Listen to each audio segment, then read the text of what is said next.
There we go. They're starting to roll in here now. Oh, yeah. Give a few minutes, let them pop up here.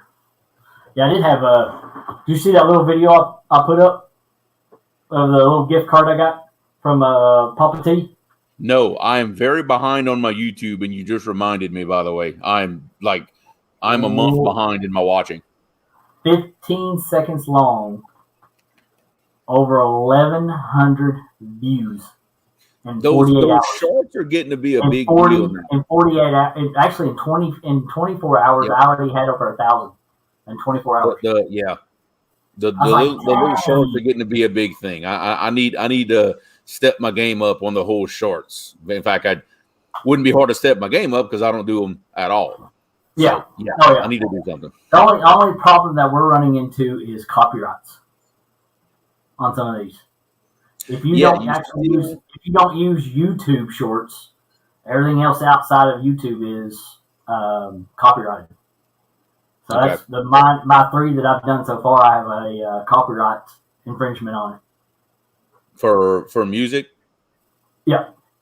Yeah, and you see, about a year ago, I'm actually I pay monthly for a subscription, but I have unlimited access to non-copyright music, like for my YouTube channel. That helps me out tremendously with stuff like that. Yeah.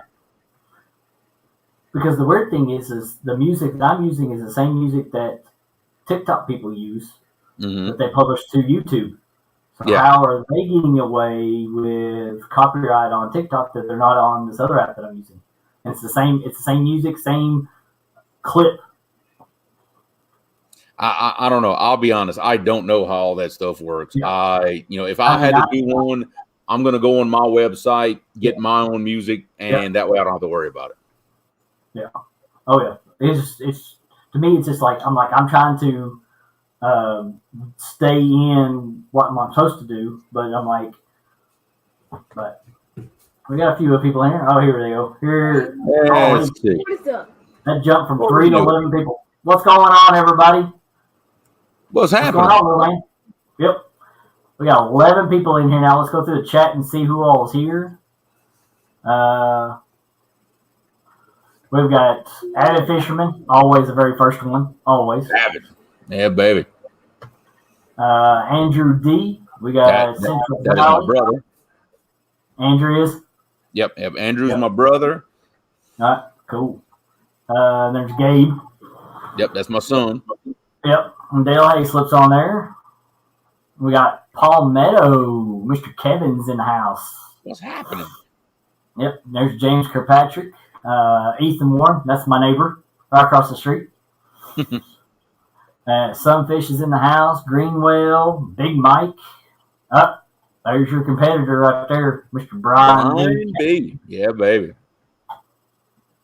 So, and then there's Angel Hawk. What's going on, Angel? Haven't seen you in a while. And that is it. And Mike Greenwell. Yep. Welcome to What's in Your Tackle, episode number 23.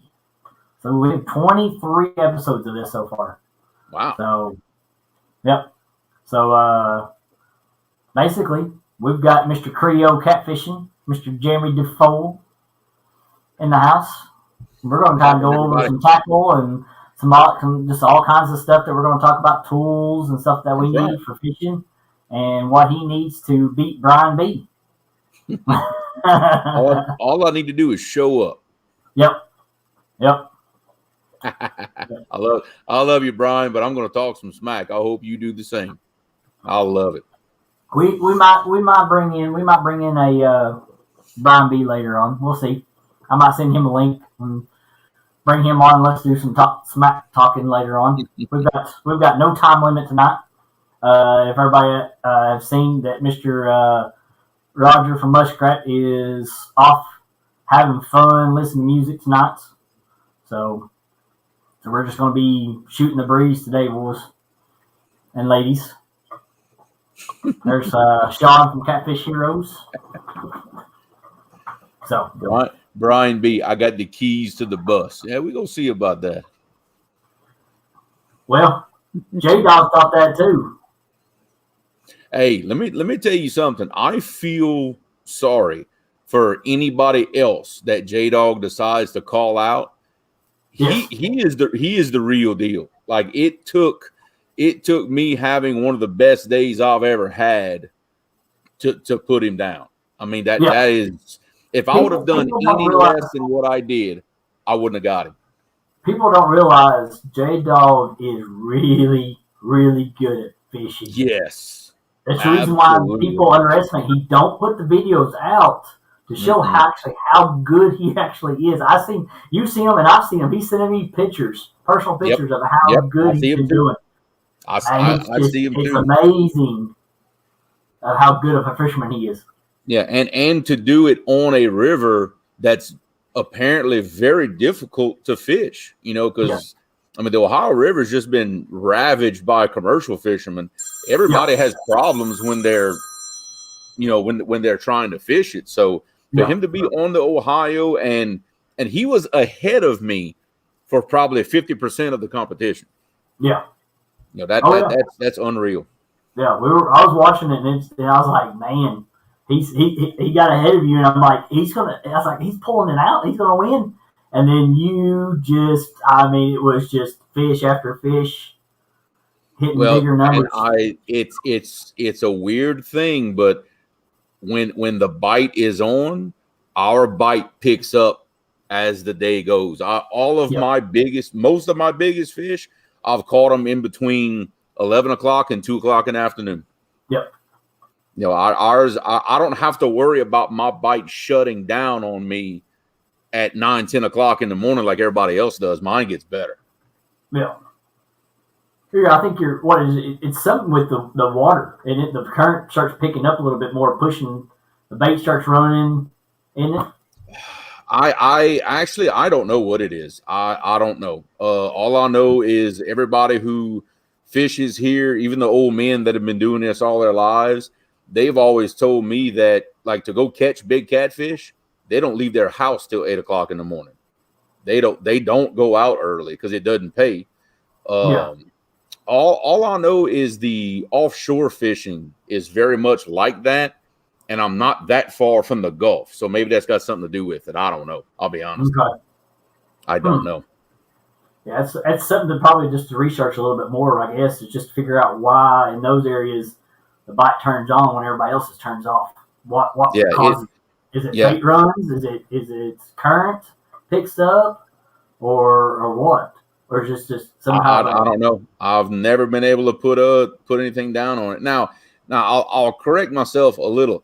The numbers will slow down just a little, but the quality of fish gets better as the day goes. I don't know.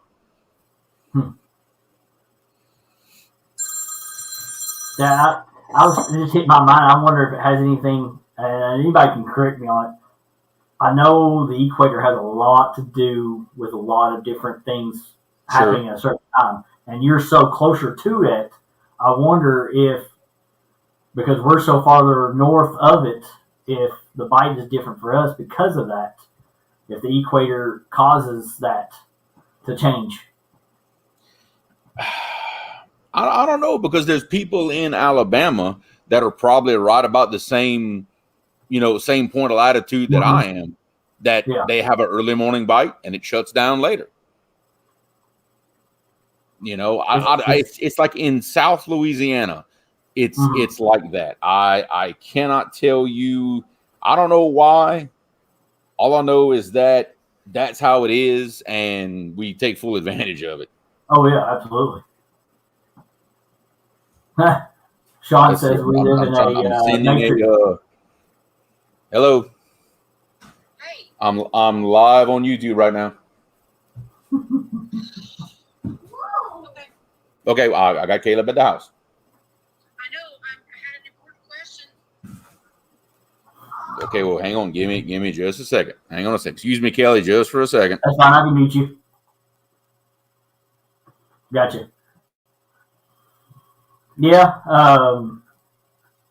Some fish, it's sometimes it's the question isn't why. Yeah, it is just doing. Yeah. What's up, DMV? Chris Uselton? What's going on? Yeah, Sean said we live in a matrix. Yeah. I mean, it's just kind of different. It's like, I never understood that. Why the bite would be different at a certain time, especially down there. When our bites up here are shutting down, their bite turns on. And I guess I'm one of those. Yeah, I'm one of those kind of conspiracy people want to know if it's what causes it. Gabe, Mr. Kelly, what is your PB and what did you catch it on? Oh gosh, honestly, I've never. That's fine. Can you hear me? Yeah, yeah, I can hear you. Gabe's asking me what my PB and what I caught it on. Honestly, until this year, I really never kept up with it. Honestly, I'd say the biggest catfish I've ever caught out of the lake. I'm not even gonna say pay lake. I'm not even gonna consider that even in the category at all. Because I used to do that when I was a kid, when I was a little kid. Yeah. But out of the lake, I'd say 10 pound. And that was sitting on the dock, fishing with knot crawlers. Just no bobber, no nothing, just sticking it straight down, right off the dock, on the bottom, hitting the bottom. So, yep. And I was probably a teenager, 12, 13 years old, just sitting down there doing that. Probably. Yeah, but you see, Kelly, you're more known for your creek fishing and shallow water fishing than anything else. You know. Oh yeah. There's some of us that all we do is trophy catfishing, and that's it. We don't fish for anything else.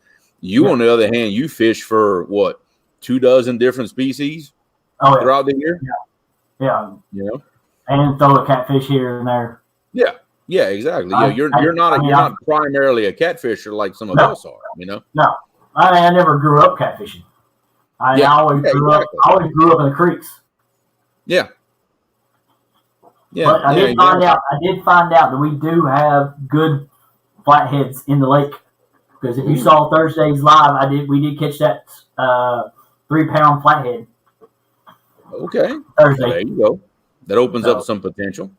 Yeah. So I know exactly where he was at too when we let him go. So I can always go back to that spot and just we can just anchor up right there and just sit there all night. If they're in there, somebody knows about it, and somebody knows how big they get, and it's always, you have to wonder to yourself, are they in there? And isn't it such an exciting thing when you always think they're there, but when you finally get one? Yeah. And then it's like, I've always wondered if that was in here or not. And see, if people know that about our lake here, Lake Cumberland, our Lake Cumberland is man-made. It's one of the largest man-made lakes in North America. It's got it's got well over thousands and something acres of shoreline. Wow. A lot of it you can't fish. A lot of it you can't fish at all. It's straight down cliffs. I got you.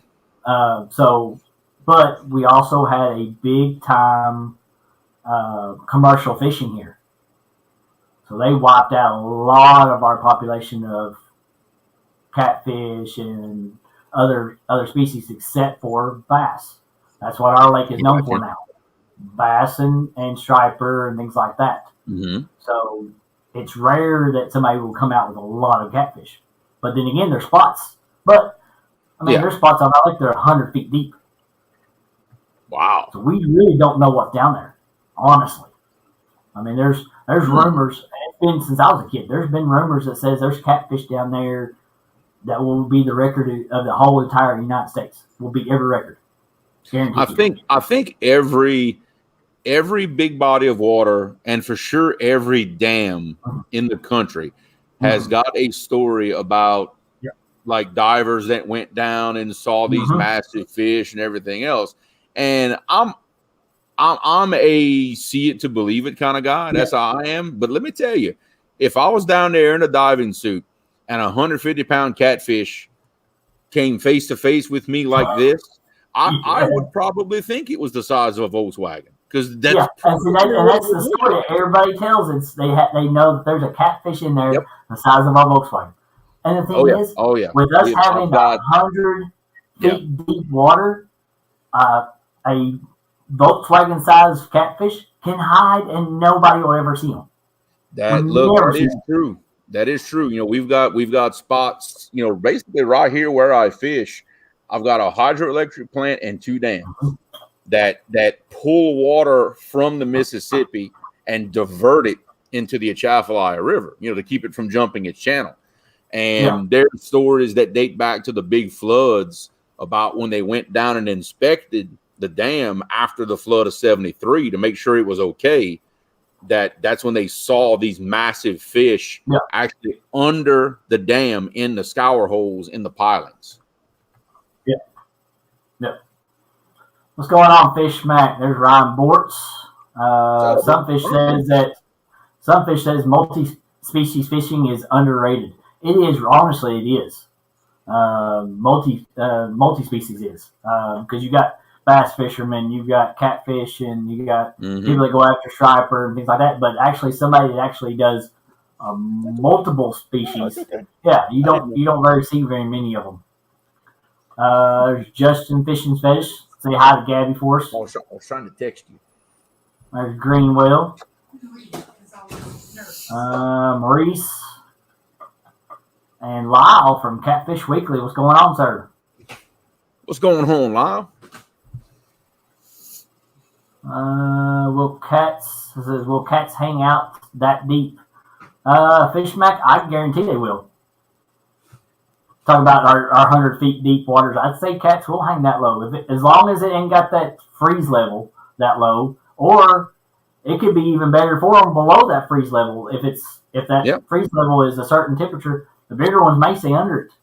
Well, we've caught catfish in 100 feet or over. Yeah. You know, many times we've done it. Shoot, one of our favorite spots when the river is nice and high, it's right at 100 feet, and we've pulled many fish and big ones out of that deep water. I'll find that when during the spring and during the fall, we'll get these wild temperature swings. I think those fish like to go down in that deep water where the temperature is nice and stable for them. They're more comfortable down there. Andrew says he'd like to see a 1 versus 1 where the goal is number of species. He and I talked about that. He and I talked about that one day fishing. Yeah. I'm all for that because you guarantee I'll catch a bunch of them. Yeah, and all different kinds.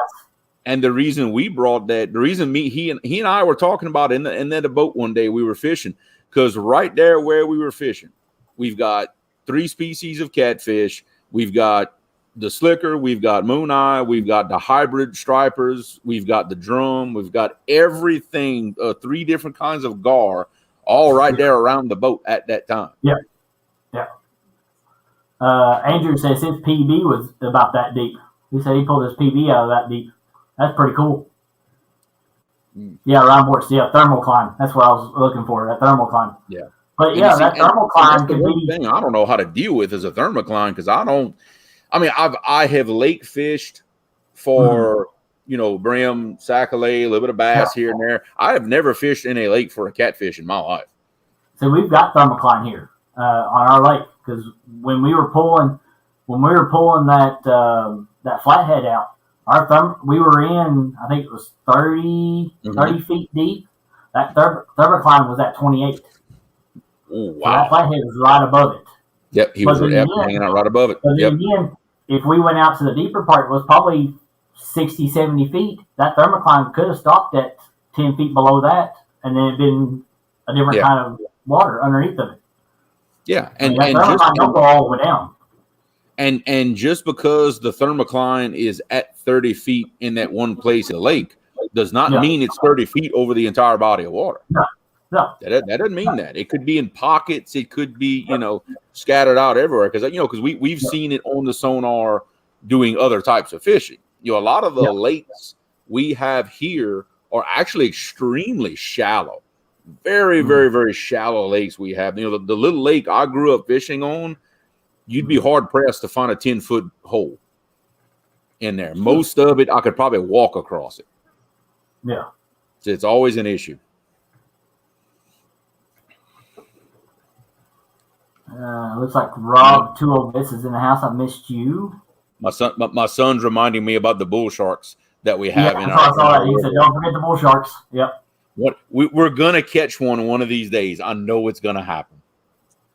Oh, I was going to ask you: was that your first saltwater catfish, or have you caught one before? No. That's my second one I've caught in 2 years. In 2 years. It's not a surprise at all that I caught that. In fact, I think I said that during the live. Some of the guys that live local right here down the road, this time of year when the river's real low, they'll go catch flounder under the bridge and blue crabs. So it's a very common thing when that river gets really, really low to have a lot of saltwater species that come up as far as we are, which that's 170 miles to the Gulf from here. They come up that far. It's amazing. Yeah. Sean says bull shark took Epic's rod and holder this weekend. Hey, for being way up there where they're at, golly. I have always heard that that's how bull sharks hit. That when they hit, they take off running, like they are gone. Hey, you never know. I'm convinced that at one time we snagged one by accident years ago, because that's the only explanation for what happened. Yeah, and I didn't know that back then, that we had a small population of bull sharks. See, I wouldn't have thought bull sharks would be up that far up to where Epic and them would be, but I guess so. Hey, they come this far. They have been found in Missouri. It's rare, but they have been found that far. Why not? Why not? If a blue crab can crawl 170 miles, why can't a bull shark swim 1,000? That's the way I see it. True. Yeah, Andrew says he's seen bull sharks from commercial guys. Absolutely. It's not even a big deal anymore when people catch them in nets. I'll say they catch a dozen or so every year, something like that. They're almost common, you can say. Yeah. Who was it? Matt said that he made it up to Arkansas. Yeah. So yeah. If they can go all the way up Mississippi, there ain't no telling what all other rivers and other connections they can get into. That's right. Other places. I mean, hey, far you never know. Our lake is not connected to anybody else. It's connected to everybody. Yeah. I mean, we got rivers and creeks that come off of ours that connect over to Kentucky River and down everywhere. So I mean, there's no telling where it can end up going. Well, yeah, because if you think about it, where I'm fishing right here is connected to half the country. Yeah, in some way or another. I mean, we've got unrestricted flow in the Mississippi all the way to Cairo, Illinois. Yeah, that's a lot of ground that something can cover if it wants to. Yeah. What's going on, man? Robert Andrews, 351. Yeah, There's added back in the house a little bit there. Got 17 people in the house. Appreciate you all coming in. That is awesome. There's the KC Fish page going on. Make sure I didn't miss anybody. There's Cat Daddy. What's going on, Cat Daddy? All right. Well, I mean, the point of the show is what's in your tackle. Let's get into some tackle. I can see some rods in behind you. Let's go ahead and start talking about some rods. What do you got? I've got a few of my weapons of choice behind me. Let's see if I can reach back without tearing everything up. This one here, this rod, is my favorite rod. It's the one I probably use the most, but this is my B&M bumping rod. This is the rod that did the work for me Saturday, including my PB. This is also the rod that, if you remember that 1 versus 1 I did with Ryan Bortz, this is the same rod that had that monster hooked that my son Gabe fought for 2 hours. Yeah. This is Is that the one that was wrapped around the thing on the that's the one that wrapped me around that I-beam, and I ended up having to break it off. Yep, yeah. I remember that. I've since changed the reel. I've got a Cast King Rover on it now, and I added a power handle because that big fish smoked that Abu Garcia I had on it. Yeah. But this is I do a lot, especially starting late summer, early fall. I do a lot of work with this baby right here with my little bumping rod. It's a little 7-foot B&M, and it has handled all kinds of big fish in those heavy currents. Let me tell you. Yeah. And then now I've got I get everything in pairs. Like I don't have one of anything. So every rod I show you, I've got another one just like it. But of course, everybody's favorite, I got my Uncle Lou's rods. And I do have 2 of them. On mine, it's the only reel like this that I have, because I got talked into trying it by one of my subscribers who happens to work at Cabela's. But it's an offshore angler Gold Cup in a 20 size. You know, it's the size of a big 10 reel. Yeah. Budget reel. I think I gave $60 for it, and I'm not gonna lie, I have punished this thing, and it has taken everything I can throw at it. Everything I can throw at it. So for a budget reel, I can't complain at all. It's been a great little reel. Yeah. Fishing Mid-South wants to know if that's a Silver Cat or a Silver Cat Elite, and is it a medium? Actually, the bumping rod, let me see. I don't think they call the bumping rod a Silver Cat at all. It just says Pro Staff bumping rod, and it is a medium heavy action on the bumping rod. Now, I do have some B&M Silver Cat. I have a B&M Silver Cat Elite, and I have a B&M 2 B&M Silver Cat Magnums, the heavy actions. Okay. I don't have them in the house with me, but I do have them. Yeah. In fact, that was some of the first real big catfishing rods I ever bought was those B&Ms. Before that, it was all ugly sticks. Yeah.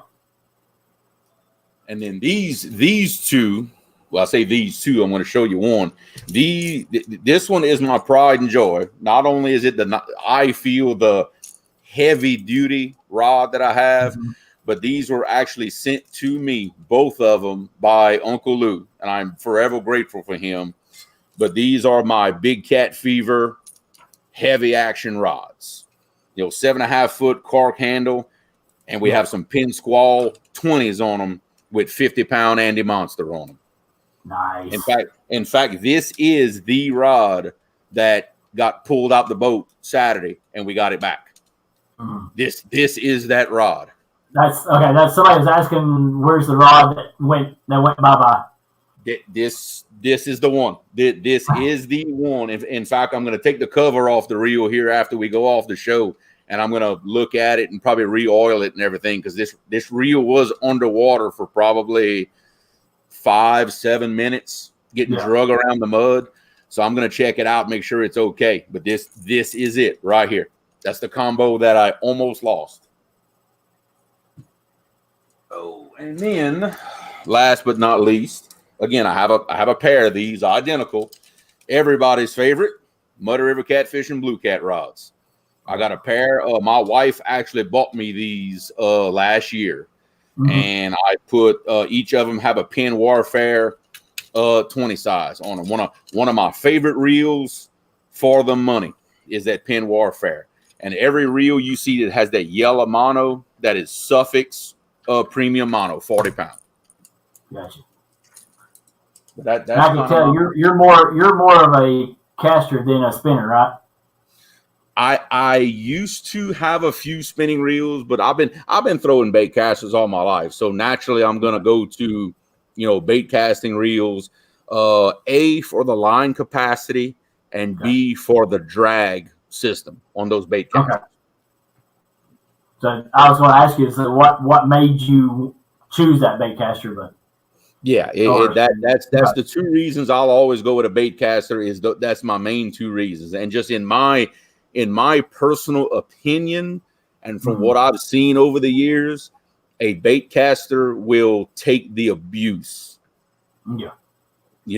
After years and years and years, because most people know, long before I did YouTube, long before I was a trophy catfisherman, we snagged a lot. We'd go to these hydros and we do snagging, and there is nothing harder on gear than snagging.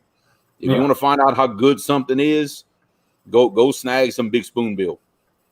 Nice. The big paddle fish. Yeah. You will find out how good your gear really is. It will test it. Oh yeah. I've heard some horror stories about how people's reels are just destroyed after one takes off on them. Yeah. Oh yeah, and they do. When you get a hook in one, they take off running, and the more you try to stop them from running, the harder they run, and they will shred a reel if you don't know what you're doing. Yeah. Let's see. We've got some questions here.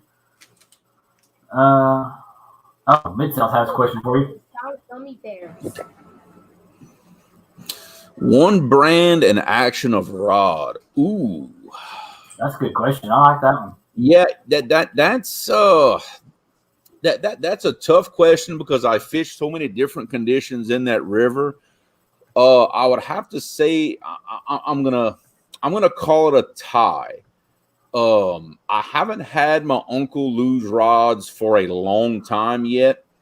I find him to be extremely versatile, and I'm learning I can use them in just about any situation. So I'm going to say between my Uncle Lou's medium heavies and my Blue Cat rods, my Muddy River Catfishing Blue Cat rods. Those two I find are very, very, very similar in that they have the backbone of a heavy, but they have a tip of a medium heavy. I can still catch small fish on them, but if I hook a really big one, I've got the backbone to handle it. So it'll be a tie between those two as far as, let's say, one rod to do everything. Andrew says ugly stick. Well, for the money, it's hard to beat an ugly stick. The only reason I don't have ugly sticks anymore is because we tend to fish very fast currents, and big fish and fast currents, you have to have an extreme amount of backbone. Yeah. And we've had some times where the ugly sticks weren't quite enough. We had to come off of anchor and go chase the fish. But that's a little bit of an extreme situation that we face. I tell a lot of people, if you want to go out and catch a 50-pound fish, especially when you don't have any current, that ugly stick will do it all day long. No problem. Oh yeah. Well, I mean, look at my challenge, my ugly stick dock runners challenge. I mean, Dan from Green Machine. Look at the rod. It was a dock runner. Yeah, exactly. I can't. 3 foot with a 30-pound mono on it. Yep. And pulls in a 60 or 40? 60, I think. Yeah. Yeah, 60-something pounds catfish on it. I mean, even those rods can do it. So yeah, exactly. And in fact, I caught this was, I don't know, a few weeks ago.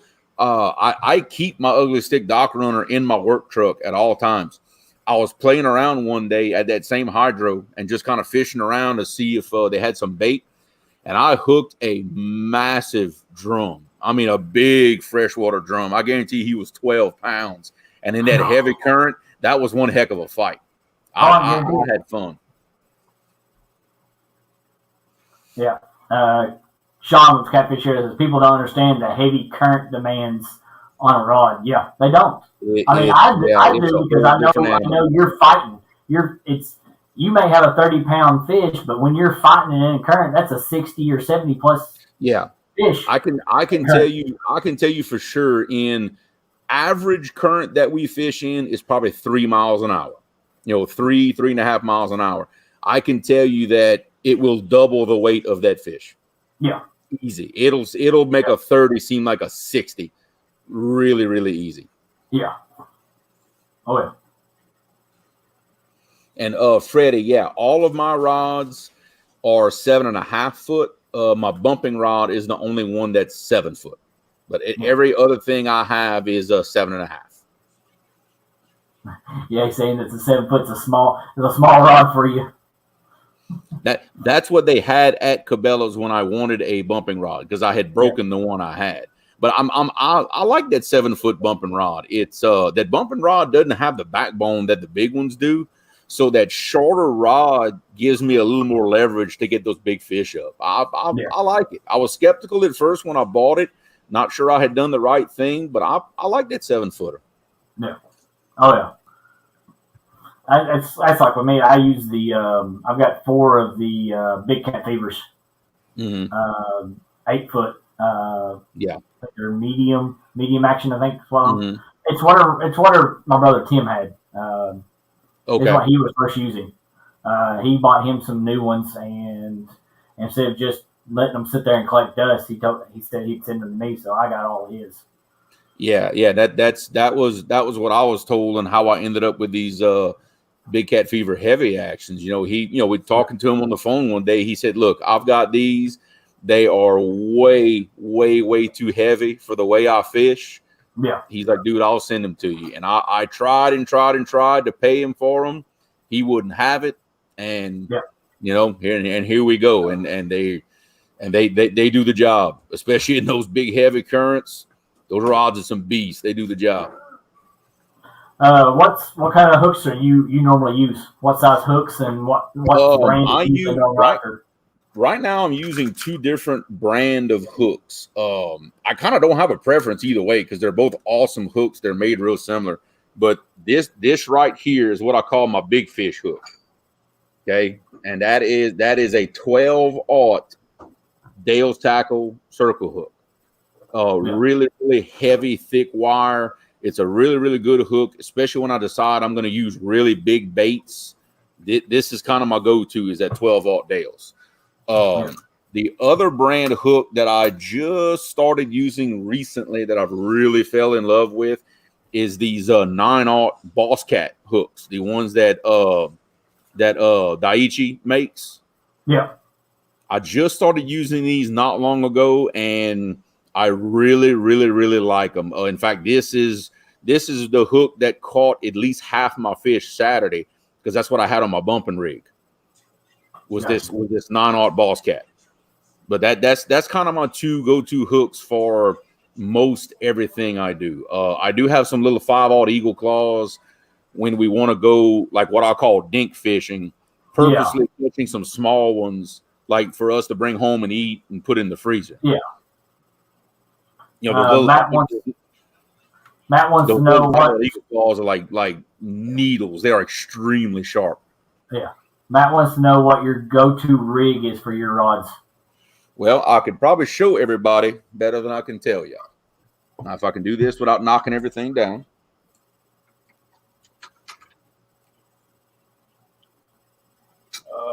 Nope. This one ain't got the right rig on it. Hang on. I'll get my stuff together here in a second. Let's see. Okay, here we go. That's got the right rig on it. Ow. The hook's still sharp after all them fish. All right. My standard rig that I tie, it's kind of a modified rig, of what I've seen everybody else use, and I kind of made up my own. You can tell this thing's all twisted up already. But I start with I use a 3-way swivel. I don't really use sinker slides anymore. Just for the fact of I tend to throw such big baits that when I cast with that sinker slide, it'll walk way, way, way up that line, and it'll helicopter on me. So what I do, I use a 3-way, and I just put a clip right here for my sinker. And then I run about anywhere from a 15 to 24 inch piece of 80-pound mono, which I like casking 80-pound leader line. Then I'll come to a second swivel, And you see I've got my 2 line rattles trapped above that swivel. Okay, so they're not going to move from there then. No, they are never going to get closer to the hook than that. They're trapped right there, and that current is going to keep them up against that swivel like that. And then I'm about 6 inches behind that. I've got my circle hook snailed. So that right there is my go-to rig. And basically my bumping rig is extremely similar to this, except my first leader is probably 24 to 30 inches long, and I just have a long sinker dropper off of this with some 20-pound mono for my weight. But my rig does not change very much, let's say from situation to situation. You know, if something happens, I need to hold my bait off the bottom for whatever reason. Yeah, I'll just tie a little piece of mono off of this 3-way, however far I want to hold my bait up. Because I've tried using floats and demon dragons in that heavy current. All they do is twist. They twist and they wrap my rigs up. So to hold it off the bottom, I've got to go like a 3-way route. Yeah, I've learned on mine now. I've got to do that too if I want to do weight on mine instead of putting my weight at the bottom, because my weight always likes to snag if I've got it below. If I've got it down below the hook or whatever. So I've had to pull my weight up higher and then put the hook down below it. Yeah. Like basically mine is a Carolina rig. It's really all it is, except I don't have the sinker slide like what most people use. And like I said, that's because of my tendency of throwing massive pieces of bait. Yeah, or that float that's added to it. Yeah, exactly. Andrew wants me to ask you about his PB. Oh, that fish there. Now keep in mind that for some reason, I don't remember why, I could not go out with him that day. I don't remember what I had going on. So I sent my dad and my brother to what we call our honey hole. I said, all right, look, guys, anchor up right here, throw y'all baits right here. We've been catching 50-pounders every time we went, every weekend. So I said, hey, look, y'all go get them. That big fish, which was 76 pounds, it was a 54-inch long fish. No, I'm sorry, 52-inch long fish, 34 inches girth, massive fish. It bit that line, and that was at the time we were still using ugly sticks. We were using ugly sticks and Pin Warfare 15s, small reels. And for the first 15, 20 minutes that he fought that fish, he thought he was hung up. It wouldn't move. It just would not move. He finally realized he had a fish because it started swimming up current. It swam up current and passed up the boat. It was heading towards the anchor. And I guess finally when the fish realized it was hooked, they were able to bring it into the boat and got it in. But that was for now. That is our what I call our boat record. That is the biggest fish of our group that's ever been caught. Is that 76-pounder? Freddie had a comment / question.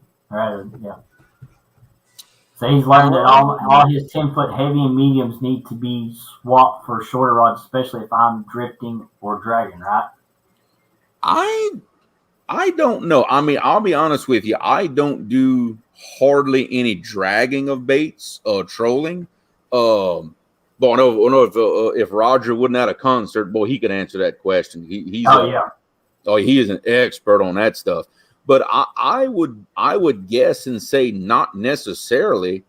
I think it's more about the position of your rod holders and how high your rods are up. Yeah. I don't see a reason why you couldn't use them. I don't see why not at all. Now, depending on the action, it may be a little harder to suspend with a 10-foot rod. You know, depending on how much weight you're using, all that good stuff. But if dragging baits, I don't see why not. I think it don't matter what. I don't think it matters what the tallness is, especially if he can use like the the Uncle Lou's The planer boards. planer boards. If you use a planer board, it don't matter what size rod you've got. Those planer boards are going to do your dragging. I've used my Uncle Lou's planer boards. I have two 10-foot Daiwa surf rods with some real big spinning reels on them. I've pulled those planer boards with those big 10-foot surf rods, and it pulled just fine. Yeah. You know, I didn't have any issues. So I don't see a reason to get rid of them just for that. No, I mean, if it works, use it. Yeah. Oh yeah. Yeah. Look, that's Brad Cadell saying, yeah, no problem. You can do it. Yeah. Mid South said you can next storm you can pack up and come to Memphis and teach me how to tame the Mississippi River up there. We just getting a whole bunch of rain. We're not gonna get any wind or anything, so it's not. We ain't got nothing to worry about. The only thing that's gonna do is swell the river up. Yeah. Oh yes, we got 25 in the house. Appreciate you all still coming in here. Hit the thumbs up, share it out. I've got all the descriptions. I've got Creole's description in the chat in the description. So his link and all that stuff's in there. So make sure if you hit him up, go there and hit him up, which I think everybody in here has.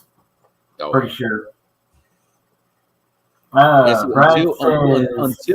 Until Saturday, I actually had the smallest PB of like our family, like our fishing group. You know, like Creole catfishing isn't me. Creole catfishing is half of my family. Really, it's a whole bunch of us together. And I actually had the smallest PB of my entire family until Saturday. Because I have a habit when a rod goes down, especially when I know it's a big one, I always let somebody else go get it. Yeah. You know, and naturally it's always a big one when that happens. You know, go figure. As long as it comes in the boat, it don't matter if I caught it or not. It does not matter. I want it in the boat, you know. Yeah, Brad says you can clip your sinker slide into your swivel and then keep it from traveling up the line. Yeah. Like I said, that's why I started going with the 3-ways because our fish down here, they are not weight shy at all. It doesn't matter how much weight you have, they're going to pick it up off the bottom and run all the same. So I said, well, if they don't care, then that's what I'm going to do. And I've been running 3-ways ever since. Yeah. Anybody else got any questions? Or a few of them are asking each other their PBs. Yep. Oh yeah. Everybody always wants to know about the PBs. Well, that's always good to hear though, because it speaks to what kind of fish you have in your body of water. You know, it's not. Absolutely. You know, to me, your PB doesn't have an extreme amount to do with how good you are. It's where are you fishing? What size fish do you have available to you? If your PB is 20 pounds, but that's about the biggest fish you've got in whatever lake you're fishing, well, then technically you're doing better than me because, yes, my PB is 61, but we've got a lot of 100-pound fish. So you're actually fishing your waters to your potential better than I am. Yeah. You know, that's kind of the way I look at it. Like Epic Tim Scott always talks about me. He says, talk about me getting the catfish. He said, your catfishing probably in your area is probably, it could be 20 pounds, 30 pounds. That could be your biggest. Yeah, that could be the biggest you can ever catch down there. I mean, it's all about the potential that your area has. That's why, you know, in these, like these 1-versus-1s is a great example of that.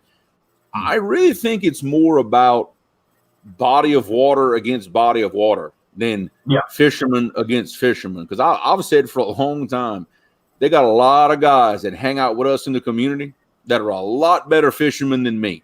And if you'd come put them down here where we fish, they'd be catching as big or bigger fish than I do.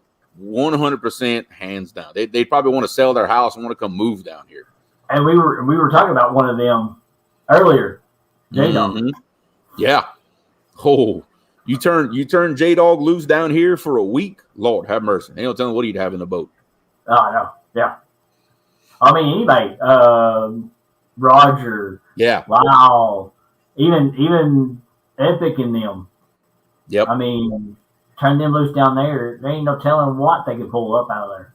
Yeah, exactly. And I especially I think about the Ohio River guys. You know, I think about Roger and Chad and Skip and Zach and J-Dog and that whole bunch of them. You know, it's like, man, I have seen what they can do when they go out of state and go fish. Yeah. You know, I mean, look, Chad. You know, forgive me, I don't remember what lake or river they were fishing, but he went fished that professional tournament and he got second place. Yeah. You know, so that just goes to show you they can fish. There's no doubt about it. You know, that everybody is limited or an advantage by the body of water you're fishing. Simple as that. You can only do what your river will give you. That's all the things Gabe said. Yeah. Ditch pickle combo. Hey, he's got some nice ones. Let me tell you, he's got a nice collection going. I think over the years I've got him just about every combo that Luz makes. He's got like the mock crush and all of that. Man, that's some beautiful reels. I'm not gonna lie. Does he have the Hank Parker signature series one yet? I don't know. You'd have to ask him that. He'll have to respond to that in chat. I'm not sure. He's got so many of them. I can't keep up. I don't know. That's the one I use. I use the Hank Parker Signature Series Luz reel combo. That's what I've been doing the creeks with, and it's got a excellent backbone on it. I pulled a 17-inch largemouth in on it. Mm-hmm.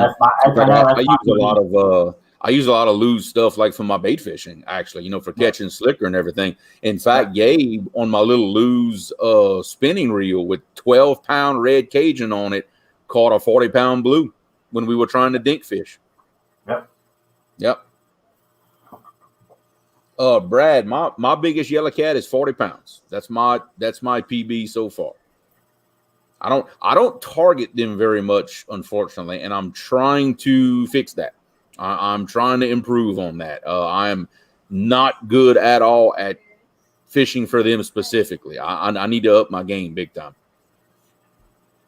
David Smith had a question. He's one of the guys that follows us quite a bit now. So you don't use a float to hold your bait up, just a three-way spool? Yeah, just a three-way. I in my experience, when I have tried floats, every time I pull my rig in, it's a tangled mess. I think what happens in those heavy currents, that float wants to twirl and it wraps everything up. So for me in those fast currents, I have to go the three-way route because I just can't use the floats. They you know, they don't work in those heavy currents. Yeah. I am excited. I am always excited about fishing with / against anybody in YouTube. I am an extremely competitive person. I want to fish against the absolute best. I don't want to fish against anybody that I know I can beat. I don't want anything to do with that. And B, a lot of other people in other areas have a lot of other YouTubers that live nearby. I don't. I'm kind of by myself down here. This is the closest I may get to fishing with a lot of people that I've come to respect. And this is just another opportunity to fish with someone that I have grown to respect. Brian B. I mean, all the respect in the world. They fish a great area, catch a lot of fish. This is an opportunity for fellowship right here. And competition of it does not hurt things either. No. Oh, no. Because after all the smack talking and all the trash talking and all that stuff, and we're all still like buddy chums. Because me and Brian still, even though me and him went at it and I lost, hey, I'm all okay with it. Hey, I caught my first catfish on a live YouTube within 5 seconds of being throwing the bait out. So hey, I'm happy. Yeah, hey, that's you know, but like I said, it's an excuse to fish with each other. Yeah. You know, the to me, the competition part of it, it's it's a challenge to ourselves, and it's about entertaining. It's about entertaining the crowd Yeah. when you've got a challenge and when you've got things at stake. We just like fishing with each other. We all do, and this is a great way of doing that is through competition. Yeah. There's Dan from Green Machines. What's up, Dan? Yeah, we were just talking about you and your little Dock Demon challenge. Yep. His ears were ringing. Yeah, See? if y'all haven't seen that, you all need to go back and see it. And they've got the video up of the entire battle from start to finish. Yep. I am watching it break the rod in half. So I mean, it's an awesome video. Yeah. And, yeah, I've done that there's a few times where, like in one of my videos, that I have left a fish fight completely unedited. And a lot of times it's somebody else that's fighting the fish, and I do that for them. I do that to where when they go back and watch the video, and I'm going to use my uncle Bruce as an example. When we took him out and I got him on that 41 pounder, he had just found out a few days ago that he was now cancer free. So I said, you know what? Let's go. We go on to the river. And I left that fight completely unedited for him. So he can go back. He can relive it 100% whenever he wants. His kids and his grandkids can watch that. You know, it's a memory, and I did not want to break up that memory. I want to leave it 100% intact. Yeah. Mid-South, you're not the only one who hasn't beat Chad. There's a bunch of us that hadn't beat Chad. Yeah. But I gotta put it, Chad is a good. He's really good.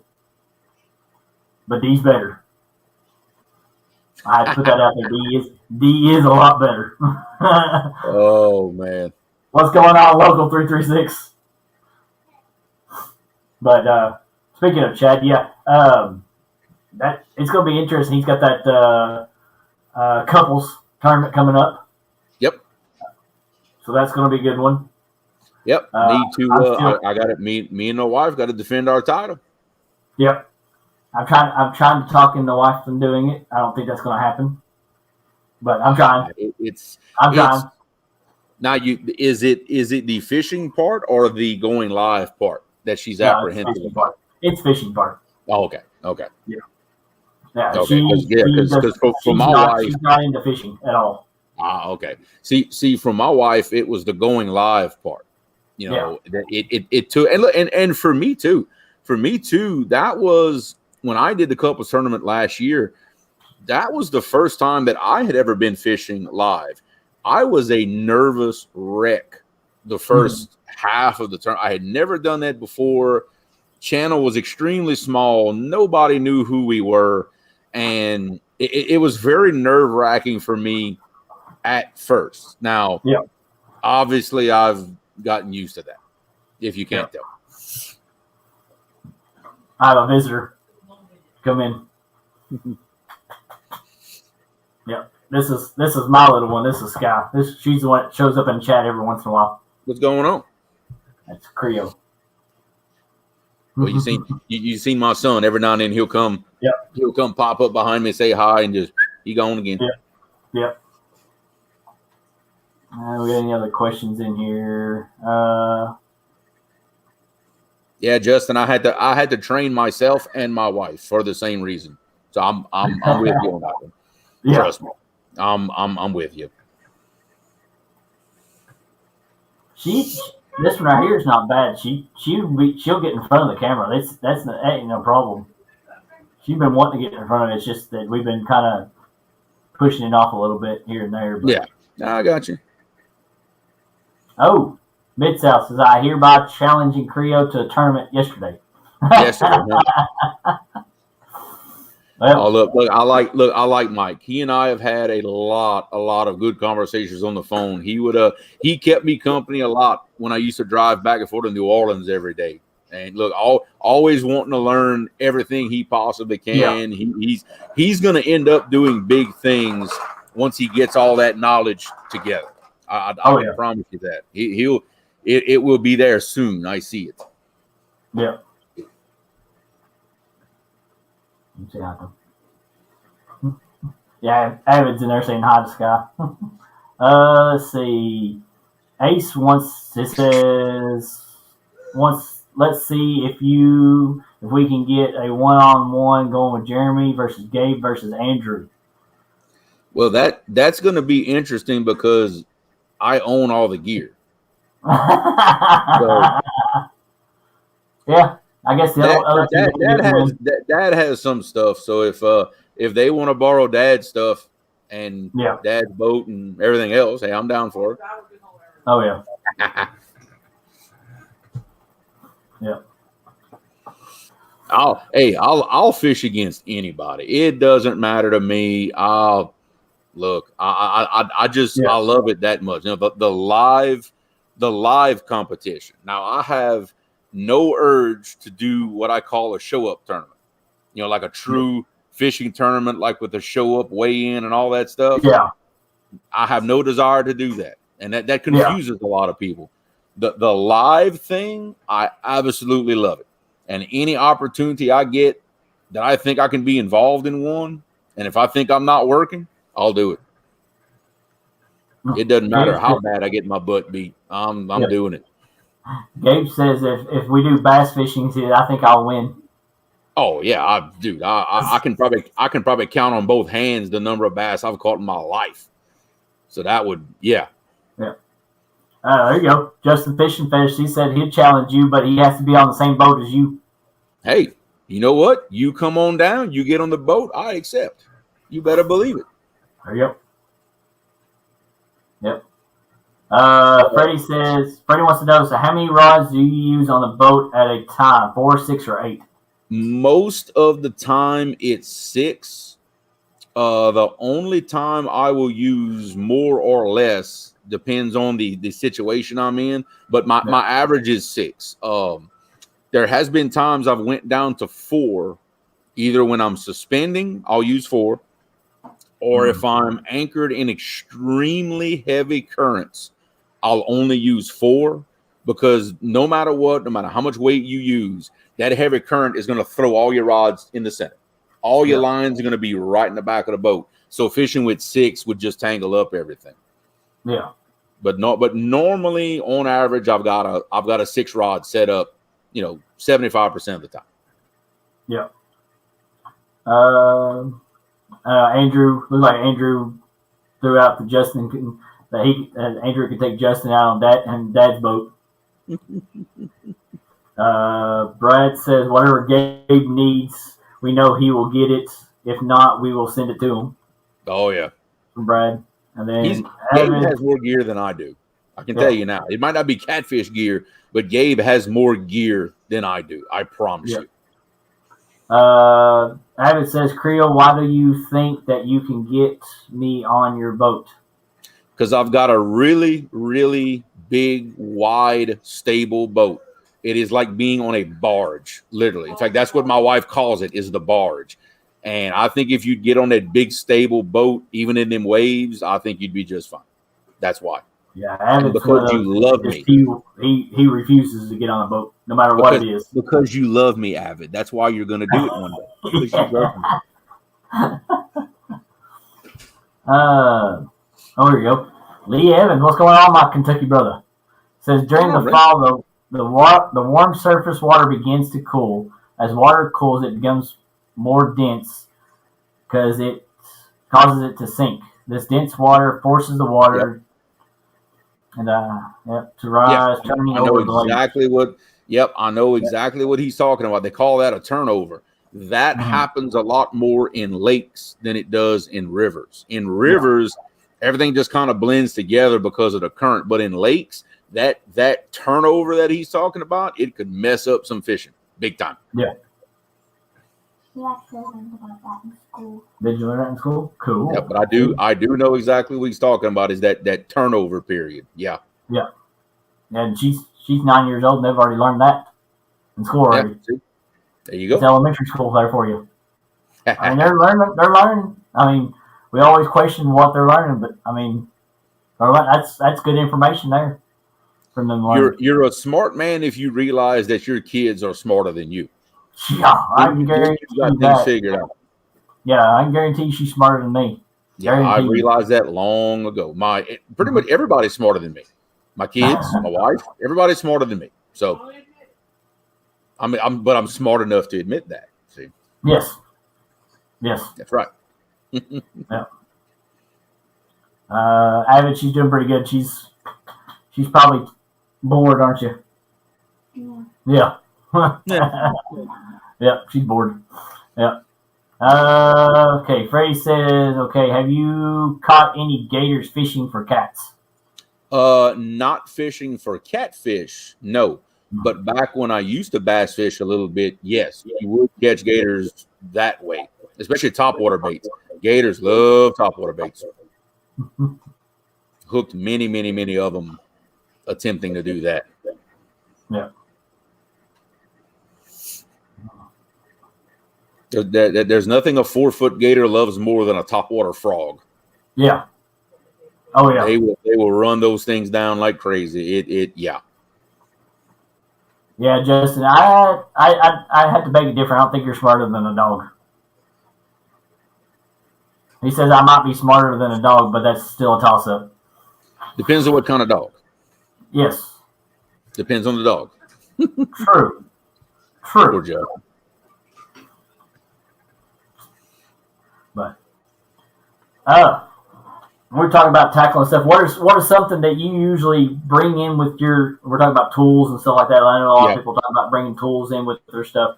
What is something you think that most people need to make sure that they always have with them with their tackle stuff? Sharp knife. Sharp knife. I don't care where you're fishing, what you're doing. A sharp knife will not only do anything you want it to do, but it could possibly save your life. You know, from anything to having to cut rigs, cut anchor ropes in an emergency situation. Sharp knife. That is absolute first and foremost. Now, do you have most of your, when we talk about your rig, going back to your rigs, do you mostly have your rigs already set up, or do you have to, like, if you break off for some reason, do you have to retie your rig, or you already have a rig set up, so you just, like, one knot and done?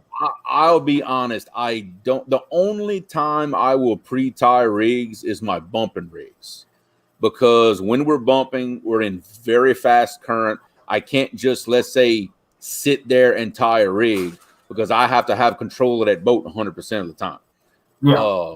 If I'm anchor fishing, I'll be honest, I won't pre-tie my rigs, because I've got plenty of time to sit there, take 2 minutes, tie my rig like I want it, and just throw it back out. Yeah. But my bumping rigs, yes, I do keep 3, 4, 5 in some little Ziploc bags at all times, because I just don't have the time to retie them. I would have to try to, let's say, beach the boat on the bank. Yeah. To be able to stop the boat and tie a rig, and that's just I can't do that. Yeah. Yeah. Freddie says gloves and grips for lipping big cats. Yeah. Life jackets.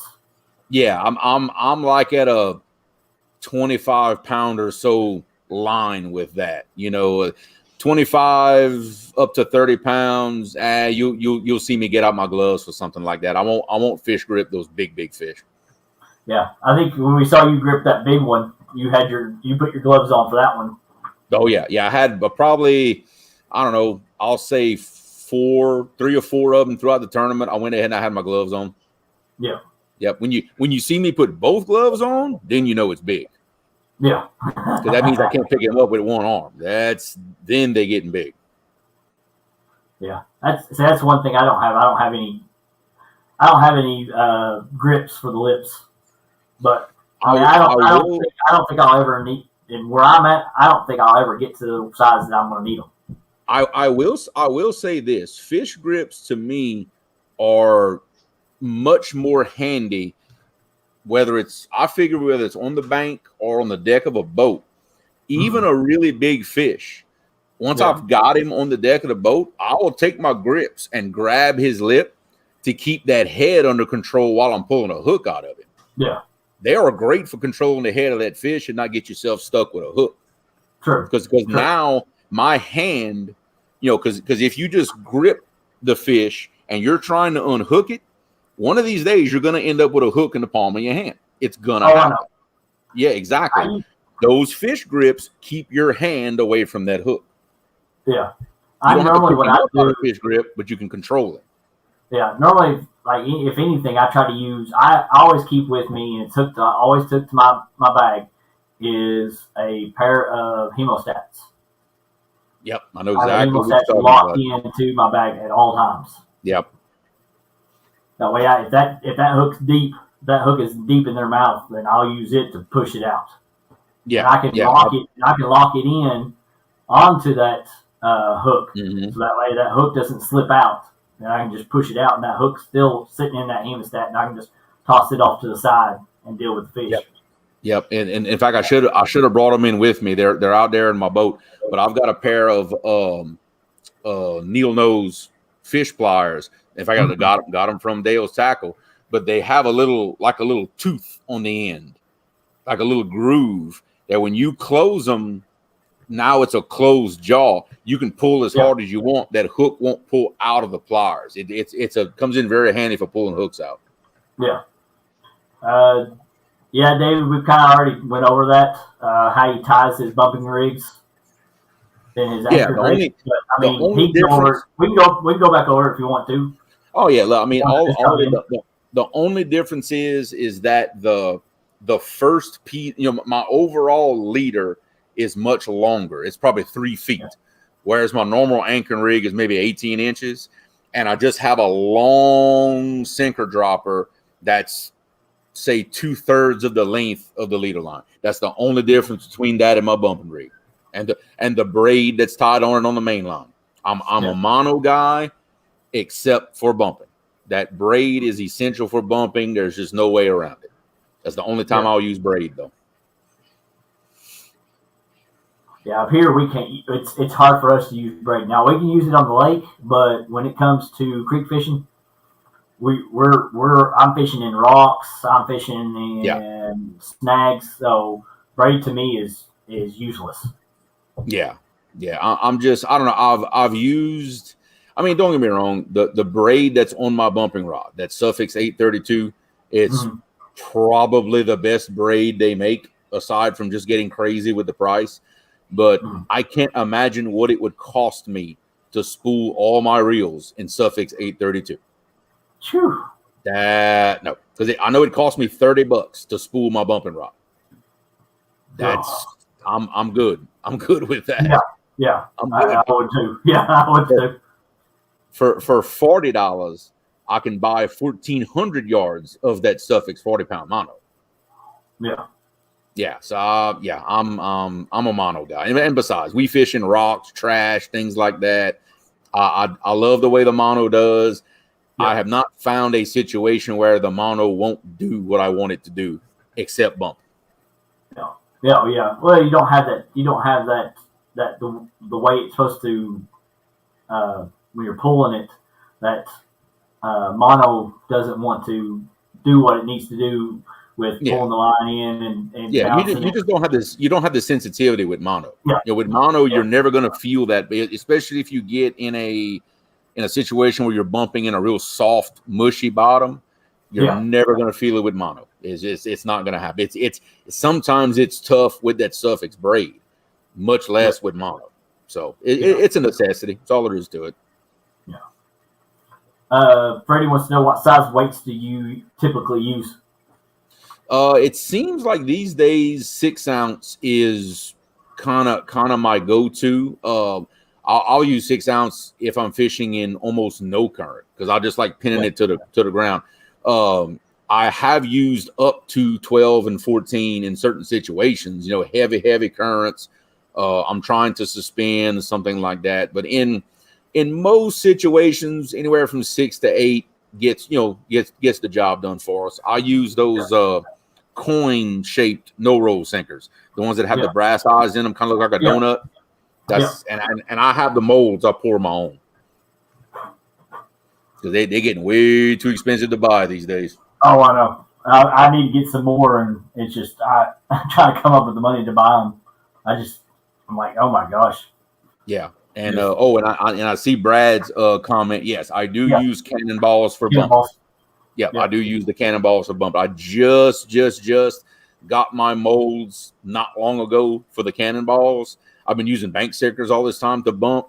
Now I see why everybody likes cannonballs to bump. It's big difference. I love them. Yeah, and I guess with it, you don't get as much snagging with them. Well, with the cannonball, you've got it's perfectly round. It's perfectly symmetrical, so it doesn't twirl in the current. Yeah. Okay.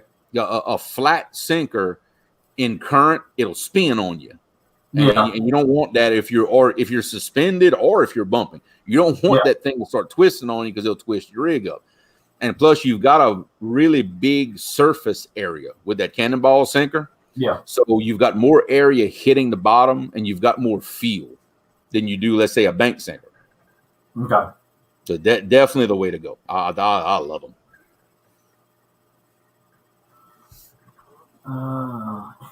Well, we got Jesse Lopez in the house. Cool.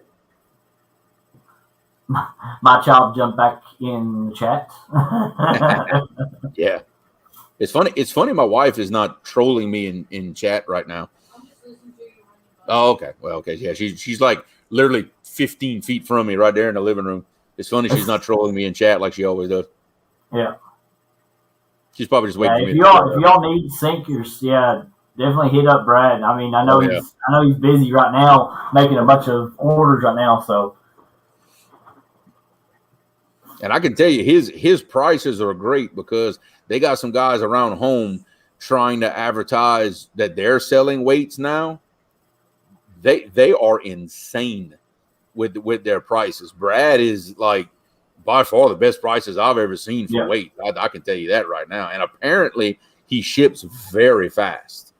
From the feedback we've gotten from a lot of people in the community, in the family, he'll get them to you quick.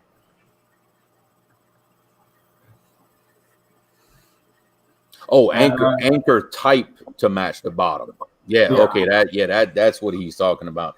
Not just any anchor will dig, depending on the situation in the bottom and what you're trying to do. That's why I run that big. I run a big Bruce style anchor because I have found that no matter what, that baby digs and it digs fast. Now I know a few of us we've been talking about here and there was the anchor ball. Did you get you one and use one now? I have had an anchor ball on my boat since day one that I've owned it, and I absolutely love it. Don't know how I ever did without it. I couldn't remember if it was you talking to Roger about getting one, or Roger was talking to you about for you to get one. I think Roger has one too. I think he does. Yeah, he does. Yeah, because I think he and I were talking about it in reference to someone else, like debating on getting one or something. Yeah. Oh man, that ankle ball is a lifesaver. Because I think he had to use it one day not long ago. He had to cut it loose and go and turn around and go back and pick it up. Yeah, that anchor ball and because what was happening to me, I had something very heavy for an anchor, no anchor ball, no nothing. And what ends up happening when you really should move, you end up not moving because you don't feel like pulling your anchor up. Mm-hmm. But with the anchor ball, it's nothing. So if you want to move, you move. It's no big deal. It'll save your back at the end of the day. Trust me. Yeah. And then you can always go back and pick it up.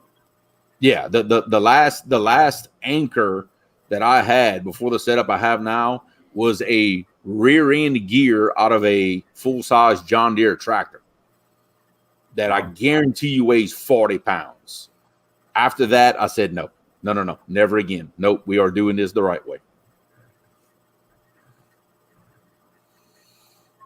Lee, my personal favorite, of course, is the one I have on my boat is my Minn Kota Tarova that has the spot lock it has all the GPS functions in it. There's a lot of stuff that I do that I could not do without that trolling motor. The ability to spot lock has caught me a lot of fish in situations where I can't anchor. Let's say like a big eddy where it wants to just turn the boat in circles. Yeah. I can spot lock, I can suspend. It doesn't matter if my boat's spinning around. Doesn't matter. It'll hold me there. So I absolutely love Motorola. What's going on, Mr. Douglas? Mr. Duggar Fishing. And I will say this. I know a lot of people ask about that sometimes. My spot lock is plenty accurate and precise enough. I anchor fish using my spot lock all the time.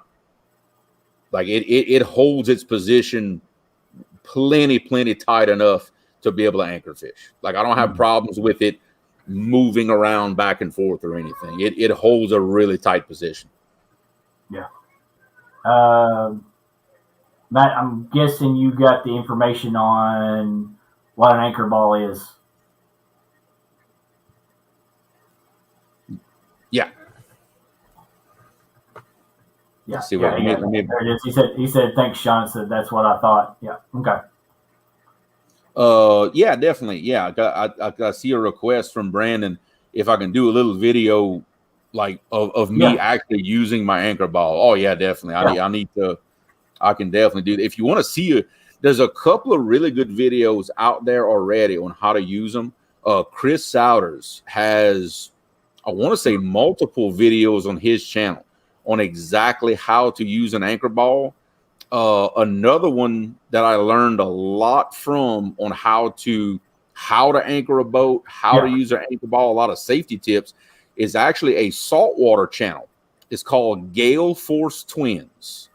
Okay. I watch a lot of their stuff, and I have learned a lot about how to anchor a boat, how to run a boat from that channel right there. So definitely go check them out if you want to learn how to safely anchor and pick up a boat. They've got great videos on it. Yeah, they're all talking about how it's once you use it, that's all you'll use. Oh yeah.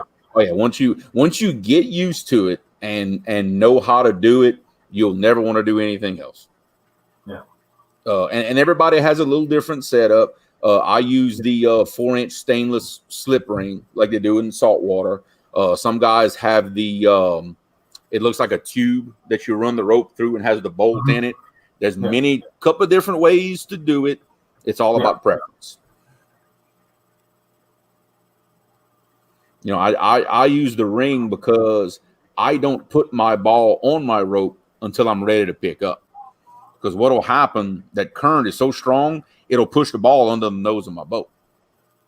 So what I do, I wait till I'm ready to go, clip my ball, throw it out, and then I'm gone, and then I pick up. Yeah. And plus, if I want to, I can take my anchor ball, clip it to my anchor rope bag, throw the whole thing overboard, and get off anchor if I need to. My anchor ball will also hold up my rope bag. I can completely get off anchor and come back if I need, for whatever reason, whether a barge or, whatever. Yeah. Oh, yeah. Let's see. Anybody else?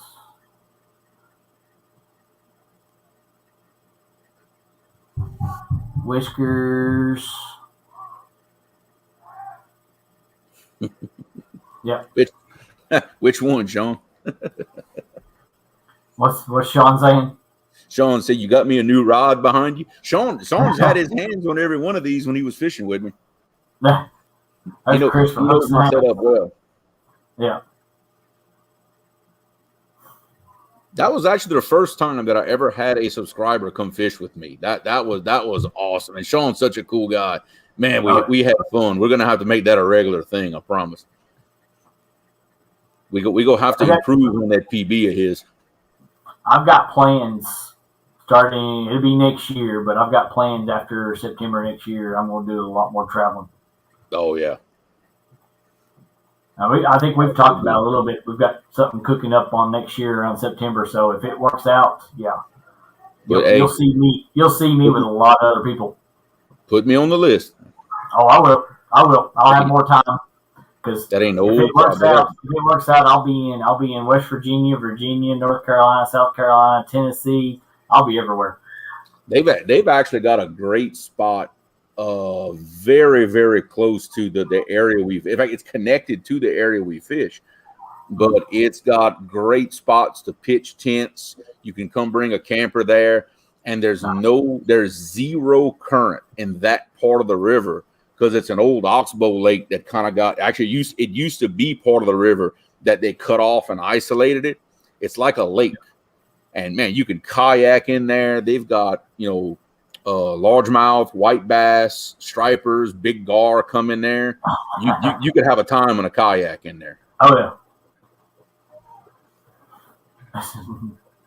Brandon says Duggar's spending money like it's on fire and not on fishing gear. Ooh. Ooh. Yeah, so that's what I'm doing right now. Everything's going outside of fishing right now. So, hey, life takes over. That's how it is. Yeah, I'm getting ready to add a whole new extra route onto mine now. So that's where all my money is getting ready to go onto it. So you got to spend money to make money. Yep. That's the unfortunate truth. Oh yeah, and the bad part of it is right now is. I don't know if your part down there is like ours up here. The shelves are about empty right now. We're not getting product for certain things. Yes. See, right now, Frito-Lay chips are getting cut. Ours are getting cut. Little Debbie stuff is getting cut. All our vendor stuff is all being cut right now. Any vendor right now will tell you that we're getting cut half or more of our product every time we order. Wow. Yeah. And it's crazy because, I mean, I can send you pictures of what our shelves look like today after we've stocked everything. And we had ran everything we can, and our shelves look like we had not even touched it. Yeah, and it's just, and everything's just gone. It's the same thing with people trying to buy ammo right now. Mm-hmm. Same thing. You can't find it. And when you do find it, they done gouge the price so much that it's crazy. Yeah, see, our prices have not really changed. It's just that our biggest thing here and what they're telling us is we can't find anybody to work for our manufacturers to make our product. We cannot find nobody to actually go and work, and it's killing us. Especially us that own our own business. It's killing us because that's money coming out of our paycheck. That's coming money that we can't feed our family. Well, yeah, because the product is everything. If you don't have the product, you don't have a business. It's just simply, it's the same. It's similar in construction right now. There are certain things that we're having problems getting in a timely manner. Yeah. That, there are certain times of the year you need to be doing certain things. Well, if you don't have the product to do it, you can't put the work in place. No. Now, all of a sudden, you're in a time of year where you can't do it. Like right now, we're waiting on deliveries for stainless steel well screen to put in relief wells along the Mississippi River. Yeah. Can't get the well screen. Can't get it. So now it's just delayed and delayed and delayed. And before you know it, Yeah. And see, you talk about the getting the steel is we're hearing right now is the pop industry right now is shortage on their cans. Yeah. They can't get the aluminum. Yep. So it's aluminum. It's the steel. I mean, it's having so much trouble getting certain parts to get them. Yep. It's affecting us. It's aluminum and stainless steel are very hard to get right now. Yeah.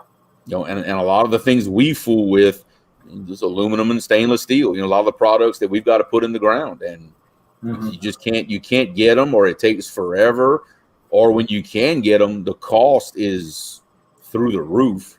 Yeah. Because the way we work, we work on a bid. That bid might have been signed a year ago. Well, now all of a sudden you're paying way more for your product than what the bid cost was. Yeah. What are you going to do? You got to have it. Yeah. Oh yeah. Well, so that's like my brother. I mean, that's what he does. I mean, he works up there at the proving grounds for Jacobs. I mean, he does bid jobs. Mm-hmm. So I mean, they can bid 2 months ago a job, but when they get ready to start it this month, the prices went up because the materials went up. Yep. So. Yep. And you can't get everybody to give you a locked in price according to your bid. Yeah. You can't. Some people are willing to do that. Other people won't. Yeah. You know, and it's even affecting us in down. It trickles all the way down to even us in the fishing world. I mean, look at David Smith. No motors for new boats. You know, it's not just that. Look at the car industry. Especially here in Kentucky. We've got over in Kentucky Kingdom, I think it is, somewhere over there, they filled their entire parking lot full of new vehicles, trucks and stuff that no chips. Yeah, there's no. They don't have that chip. Yeah, they're literally put a chip in them, drive them to that parking lot, then pull the chip out so they can go put it in another. Yeah, they go get another one to bring it over. Yep. Yeah, that's basically what they're doing, and they're just all those trucks are sitting there with no chips in them, and they can't do nothing about them. They can't sell them. They can't do nothing with them. No, you can't. No, because it's not a functional vehicle at that point. Nope. You know, there's nothing you can do. And getting to the same talk about the boat motors and stuff like that. It's getting down to where it's going to look like it is again. Even though before in our fishing industry, people were overbuying.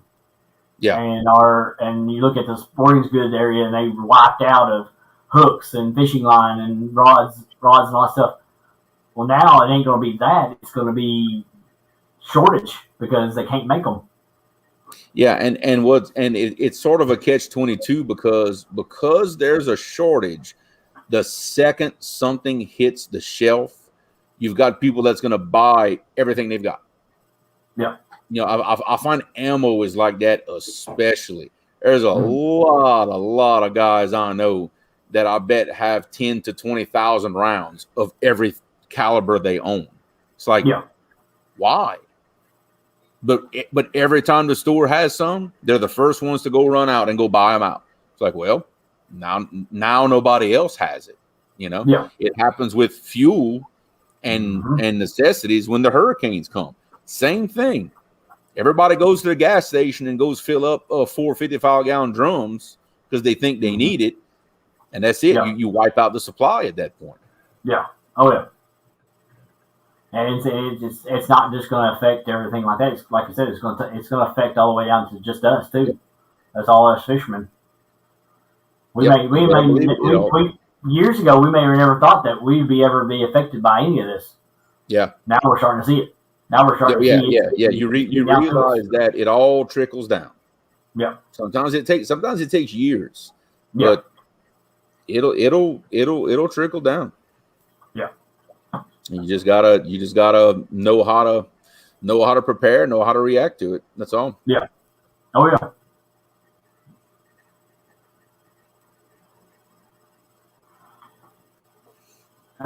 Brad's got an interview for a job. Cool. So well, good luck, brother. I hope you good luck at that one. Yeah, absolutely. Yeah. I Jesse Lopez says he hadn't found 9 millimeters in over a year. Gosh. Yeah. And if you do find them, you're gonna pay for them. Oh yeah, absolutely.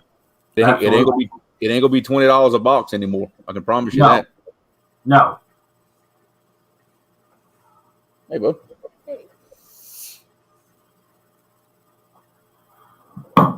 I just sent the link to somebody. See if he wants to come in. We'll see if he'll come in later. We still got time. So what's your future plans on fishing? What do you got? Just keep on fishing. I am hunting monsters. I'm on a quest for triple-digit fish, and I will not rest until I get one. Yeah. So that's my plans. As far as the channel goes, work keeps me busy. I'll put out content when and as I can. If I don't have time, then I just don't have time. But if I'm fishing, I will be filming, either before a video or lately I've been doing more live streams just because it's easier. It's easier. I don't have to worry about the editing part. I can just put it out and go. So we're just going to keep on trucking. But the quest for monsters is the absolute first priority in my book. Like I said, I know those 100-pounders are there. We've seen them. We've seen them in nets. They're there. Oh, yeah. And they get put back. Around here, the commercial guys put those big fish back. They don't keep them. So they're definitely there. And I'm just waiting on the day comes when I get me one. Yeah. Any new tackle or anything that you're looking into getting a hold of or trying out? The only thing I've got my eye on, and that's going to be, way, way, way down the road, is one of these days when I wear out my Cast King Rover, I've got my eye on a couple of different low profile reels, like for bumping, something that'll be a little more comfortable in my hand. But other than that, besides maybe a synchro mold or two that I'd love to get, to be able to make me some molds. I've got a really good setup of rod and reels. My boat's set up like I want it. I just don't want to break or lose anything. That's my main goal, is to keep what I've got. Speaking of a boat, what kind of boat do you have? I have it's a 2072 Triton center console John boat. It's 20 foot long, 72-inch bottom. It's a really wide boat. It's 100 inches wide at the gunnels. And it's got the big flotation pods on the back. I've got a 115 4-stroke Mercury on it. It's not a very, very extremely well handling boat. It doesn't handle like a bass boat, but the width and the length takes those big waves and rough water very, very well. It's an extremely stable boat. I mean, I can be anchored up and take a 3-foot wave right at the transom, and I will not get any water in that boat. Nice. I'm not. It doesn't bother me in barge traffic and all this stuff. I'm not worried about it. And that's why I bought it, was for that purpose, was to get on that river in rough conditions. John T says you have to build a house first before you can buy anything. Yep. Priority. Yeah. I've got my toys now. Next thing is the house. Yeah. Lance is talking about getting his sinkers from Brad in a couple of days. Yeah. Yeah, that's what I've always heard. He is fast. Anybody you're looking to fishing with anytime soon? Everybody. I'll be honest, everybody. I know Lyle, Epic, Roger, Chad. There's so many guys who I know it's only a matter of time before they find their way to come down here. I bet I've talked to 30 different YouTubers, you included, hey, one day we're coming. I'm just waiting on that day to come, to be honest with you. It's been quite a while. Even Chris Souders and I spoke about, him coming down here and wanting to check it out. His busy schedule. Hey, it might be a few years before that happens, and that's fine by me. That's fine by me. I've been trying to talk him. We've been talking quite a bit back and forth, me and him, and trying to get him on the show. It's just his schedule has just been hectic right now, and right now it's prime time for him. Yeah. Oh yeah, absolutely. When it's hot outside, he said when it's hot outside, that's prime time for him for working. So exactly. It's the same. It's the same thing for me. When the weather gets warm and the weather starts drying up, well, we're in my business, doing dirt work and construction. Hey, we're wide open. So when the weather gets nasty this winter, cold and wet, that's when I'm going to be able to fish a lot. Yeah. And Andrew is actually correct. I know he's picking on me a little bit, and that's and I'm cool. But really, his comment down there is the truth. Everybody wants to come down and fish this stretch of river that I'm on, you know, because a lot of people's bucket list is to fish the southern Mississippi. Yeah. You know, and that's something Epic. That's something Epic and I talked about. You know, he said this area has been on his bucket list for 20 years to come fish.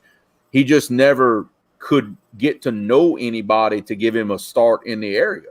Well, now that he and I have become buddies, well, that's it. He has his way of coming down here, and I'm like, bring it. Come on, come get you some. And see, now, you know the situation now is where he lost his job and had to start up his own business. That threw a wrench into a lot of stuff now. Oh yeah, that he was planning for years. Oh yeah, absolutely. And look, it's the same thing with me. You know, the previous job that I had, I was extremely unhappy at it, but I could almost do whatever I wanted. You know, I had every weekend off. I could, you know, mess around at work, watch YouTube, edit videos.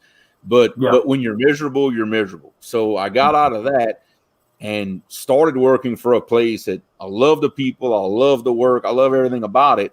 Yeah. But I'm busier, so I have less time to do those things. So you have to balance your priorities, you know. Yeah. And you know, with Epic, it's the same thing. You know, he had to, and he had a wrench thrown in his. I made the choice to do something different. Yeah. He wasn't given the choice. That situation got thrown at him, and luckily for him, he made something good out of it. But he just has to dedicate a lot of time to grow it, you know. And that's not and the good thing with him, he had his contacts already. That's right. Set and ready to go. So all he had to do was start doing all the hard work. Yeah. And then just say, hey, I'm ready to go, and then it was on from there. Yep, that's it. And look, hey, I'm going to be down here no matter what. I'm going to be fishing no matter what. Whoever wants to come, when they want to come, hey, I'm here. I ain't going nowhere. If it's 10 years from now, I'm still here. Yeah, I ain't hard to find. I'm the only big old boat out on that river that's with monster rod holders on it. I'm not hard to find. Yeah. They ain't 100 other boats like me doing what I do. Besides me and a couple of other guys I could probably count on one hand. We're the only trophy catfishermen around this area. In fact, I'm one of 2 YouTubers that I know of in this area that trophy catfishes. Yeah. The only other one is a channel called Father Slime. Mm-hmm. And he and I have talked a whole bunch. We've met, you know, real nice guy. He's the only other one that does it. Appreciate that. $3.51 with a $5 donation. Appreciate that. Cool. That'll definitely go help through the channel, definitely. Absolutely. But what you say at I could probably go all night. But what you say about 7 o'clock? I mean, we can keep on going. About 7 o'clock. What you say we wrap it up?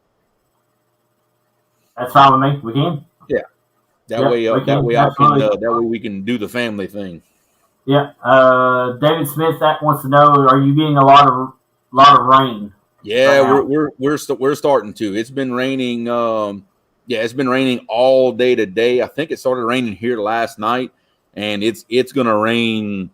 It's gonna rain into the beginning of this coming week. And in fact, I don't see it possible that me and Brian B will be able to fish Sunday. I just don't. I'm going to keep watching the weather. I'm going to let Mark know for sure. I just don't see where that's possible. There's just no way. Yeah. And I hate that. Man, I hate putting it off, but, you know, what are you going to do?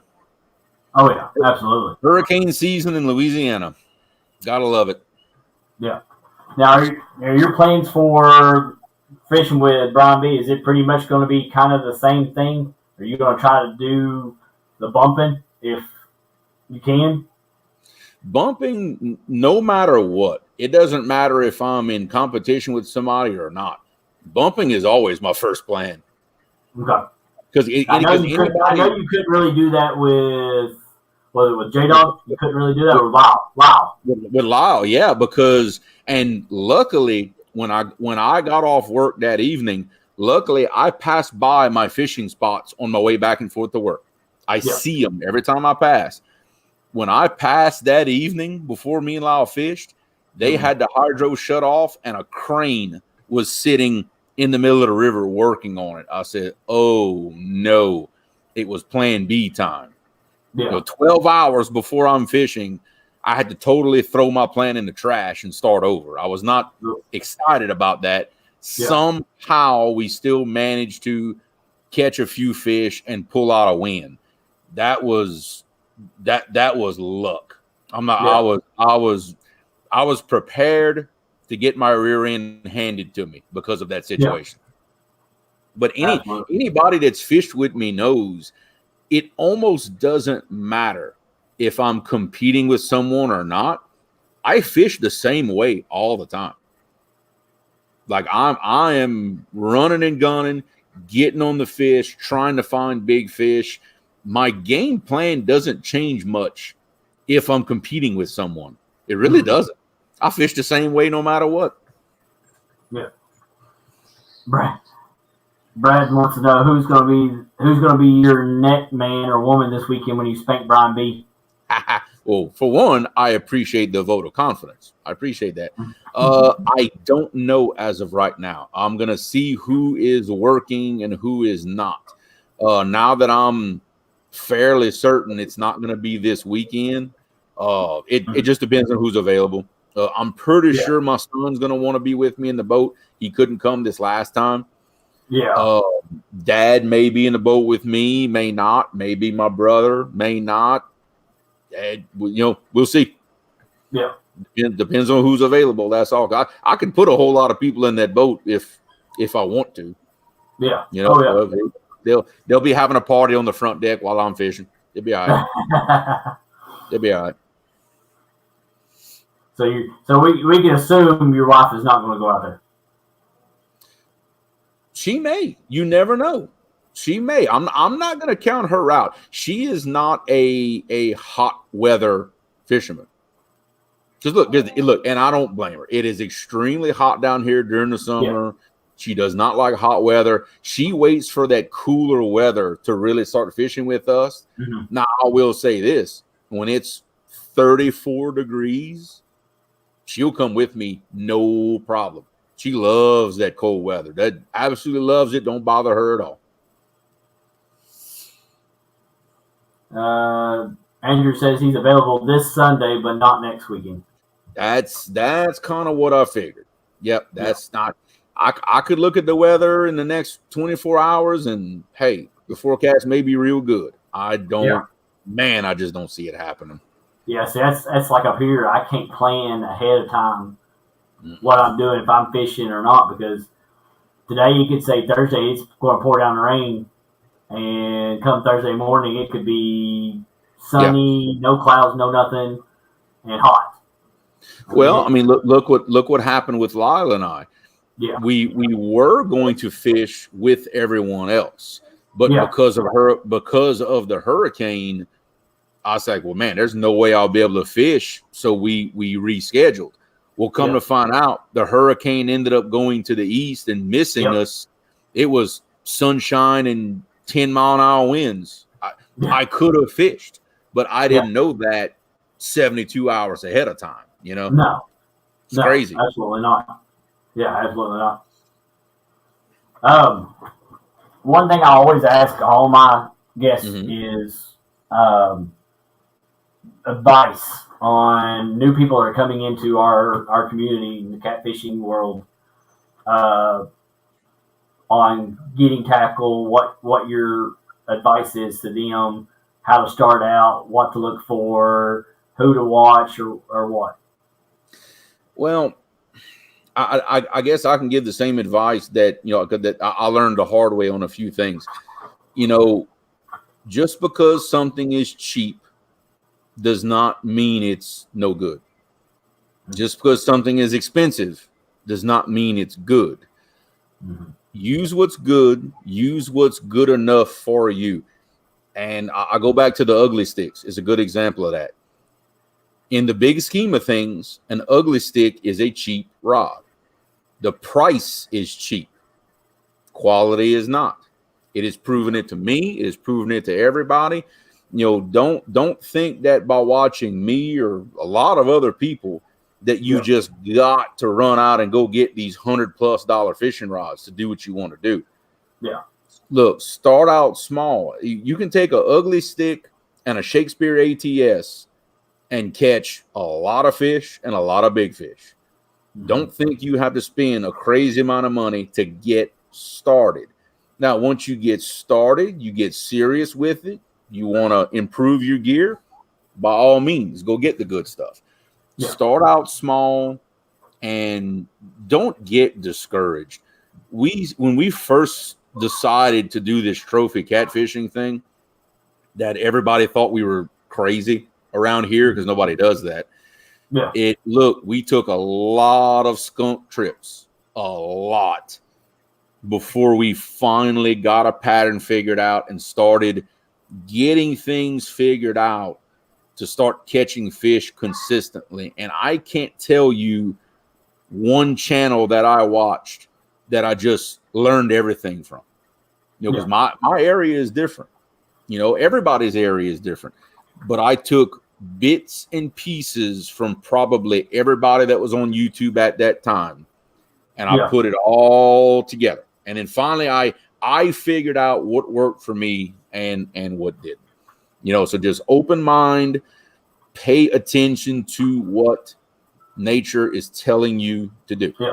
Observe. You will notice patterns after a while. You'll just see things.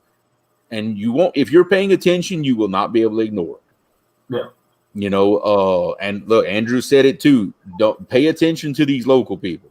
Yeah. These local people can help you out a lot. They helped me out a lot.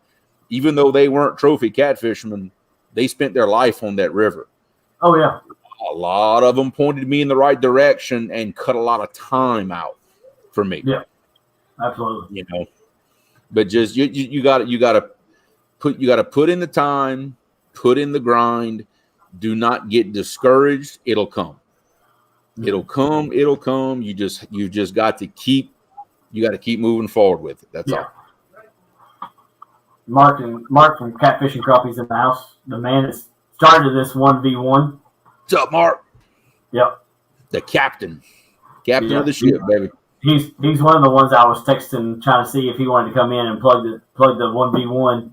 But since he's in the chat, make sure you all check out Mark Catfishing Crappie. He's already did our first round, our second rounds, the 1v1. You can go back and watch them over again. They were fun. I enjoyed being on it. I'm just glad I got the opportunity to be a part of it. So would love to be doing it again. This time I won't be a pushover when it comes to the rules. I kind of was with Brian. He kind of made me do catfishing. But if it had been my choice, we'd have been in the creek, or it would have been creek versus catfish. I would have done numbers. Like number, yeah. Oh yeah. There's always a way to make it fair. There's always a way. I would have done numbers. I would have been in the creek doing what I do, let him be on the boat or on the bank, and we would have done numbers in a heartbeat. Yeah, that's one thing. You can't let anybody take you out of your element completely. Yeah. And I did. That's tough. That's a tough thing. But I did it because I wanted to prove something to myself. I wanted to prove that I could get somewhere and get on a catfish. I can understand that. I definitely can relate to that, because I am my biggest critic. I am harder on myself than anybody else could ever possibly be. Yeah. And I challenge myself a lot, and that's how I do it. Yeah. Same thing. That's how I do it. I've been out 5 times on live on YouTube and not caught a catfish. And I've seen a lot of people in chat saying, "Hey, are you in a cat? Can you even catch a catfish? Have you ever caught a catfish?" So I wanted to prove that at least I could catch one. So, dude, let me tell you I something. caught one. I caught one. I have gone out. I have gone out 5 times in a row and not caught a catfish. Oh, I've done it. Oh, yeah. Oh, I've done it. yeah. I've done it. I can tell you now, I done skunked many times. Now, thankfully, the skunks are a little fewer and further between than what they used to be, but they still happen. I mean, sometimes like in my case, sometimes the river just throws me some conditions that I just can't deal with. I can't get around it, and I just cannot get anything to happen. Oh, yeah. It happens. Yeah. Yeah, that's part of it. That's why they call it fishing, not catching. Oh, yeah. If I could ever get on a boat by myself and be able to get out on the lake and start going down, marking fish, and anchoring up, I guarantee you I can do more. Around here, bank for me it's non-existence. I don't have the bank access that I need on the water that I need. So without having that boat, I'm just in the creek fishing. Yeah. Well, look, I'm with you in now public water. Stocked pond doesn't count. Public water. I have never caught a catfish off the bank in my life. Never done it. I've tried. I've tried. Can't do it. I gotta have that boat. Yeah. Yep. See, around here, it's the same way. I remember I did that creek fishing video dedication to my cousin Roger for catching that big old flathead. He caught an 18-pounder. Well, it was from a boat. It wasn't from a bank. It was from a boat. And it was on the creek. It was on a big creek. And I always talk about it. You hear me in chat talk about Buck Creek. Yeah. That's flathead heaven. If I can get on a boat and get down through there and get back into it farther in, I can catch flatheads like it ain't nothing. Yeah. I just got to get out into it. You got to, around here, a lot of people don't catfish. Barely. There's like maybe 1 or 2 that actually catfish. Everybody else is a bass fisherman or crappie. So to find somebody to take me out into that spot, you ain't going to find them. Yeah. You have limited access to people who can give you good advice. Yeah. And your local advice, you're limited. And you see, me, it's good and bad. A lot of my local advice is actually coming from commercial fishermen than real trophy catfishermen. So I'm kind of taking that and using what I can to my advantage. Yeah. I can understand that, definitely. Yeah, some fishers like I feel you, Kelly. Yeah, it's in the river, creek, bank fishing, 6 or 8 pound channels. Yeah. Hey, I'm happy with the little blue cat that I caught. Yeah. I'm happy with it. I'm just glad to get one on a live feed for once. Finally. Well, technically, it's your PB, isn't it? As of right now, yes, it is. Hey, a PB is a PB. Yeah, 3 pounds. And you know what the awesome thing? But you know what the awesome thing about having a smaller PB is? You can break it that much easier. Oh yeah. Once your PB starts getting up there, it starts getting really hard to break. Oh yeah, and see that's the thing about it. If I go hit with people like with Epic or you or with J Dog and stuff, my PB is going to go from 3 pounds to like impossible around here. Impossible to beat it around here. Then I'm going to have to travel more to beat it. It could. I'm actually going to use Betty for an example. Betty got that monster, that 80-pounder down there fishing with Doc. Yes. That set the bar high. 80 pounds, that is a tough hurdle to climb. I don't care where you're fishing at. Yeah. Yeah, because I mean, for her to come back up here to Ohio, it's just, no. She's ruined. She's ruined. But that's the awesome thing, though. She knows she's got an open invite to always go back down and go get her another one, though. Oh yeah, or something bigger. Oh yeah. Or bigger, exactly. Yeah, absolutely. Sunfish wants to know: has anyone caught an 18-inch bullhead this year? I've never He did in the seen. lake. I don't think I've ever seen one that big. Nah, I don't think they hardly. They don't hardly get that big around here. Not no. at least not that I can remember. I was gonna say, not That's that big, big. not 18 inches. Can you imagine how mean that would be? Oh yeah. Huge. Because we used to catch them all the time, and when we used to run little nets, like when I was little growing up, but we'd catch them, 10, 12, 14 inches. Man, that was some mean suckers. Mm. I can't imagine one that big.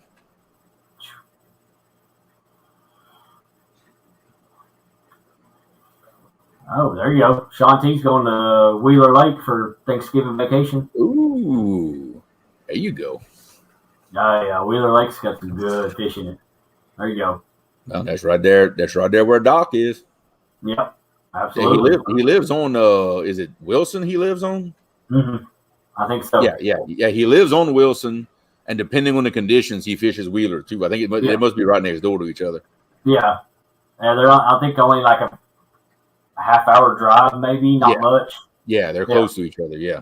Yeah, and see, for me to go fishing with anybody, I have to travel at least. I think the least amount of time is 2 hours, and that's like the J-Dog. Wow. Everybody else is over 2 hours to go to anybody. The closest YouTuber I can fish with is Sean T, and he's 2 hours from my house. But anybody else, like in the group, it's more like 10 hours.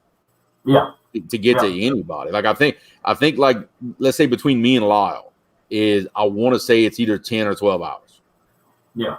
And it's 12 hours to, let's say, where Kevin and Patriot and all of them live, in South Carolina. And then it's I'm far from everybody. Yeah. And see, I'm set up just center of everybody around. Yeah. So. Yeah, you're not an outlier like me. No, I'm in the middle, but everybody else is outside of me. That's the biggest thing with me is everybody's outside of me, and they're 2 hours plus to get to. Yeah. So. Now look, Andrew just put it. He's 1,000. We're 1,000 miles from where Mark lives. Yeah. Oof. Yeah, and see, are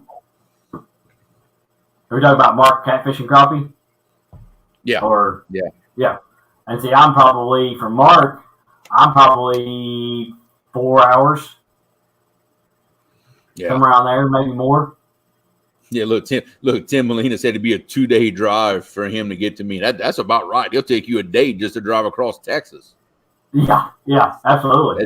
It probably would be 2 days. I wouldn't doubt it at all. Oh yeah. I mean, even to get to my brother, it's a what do you say? It was 19.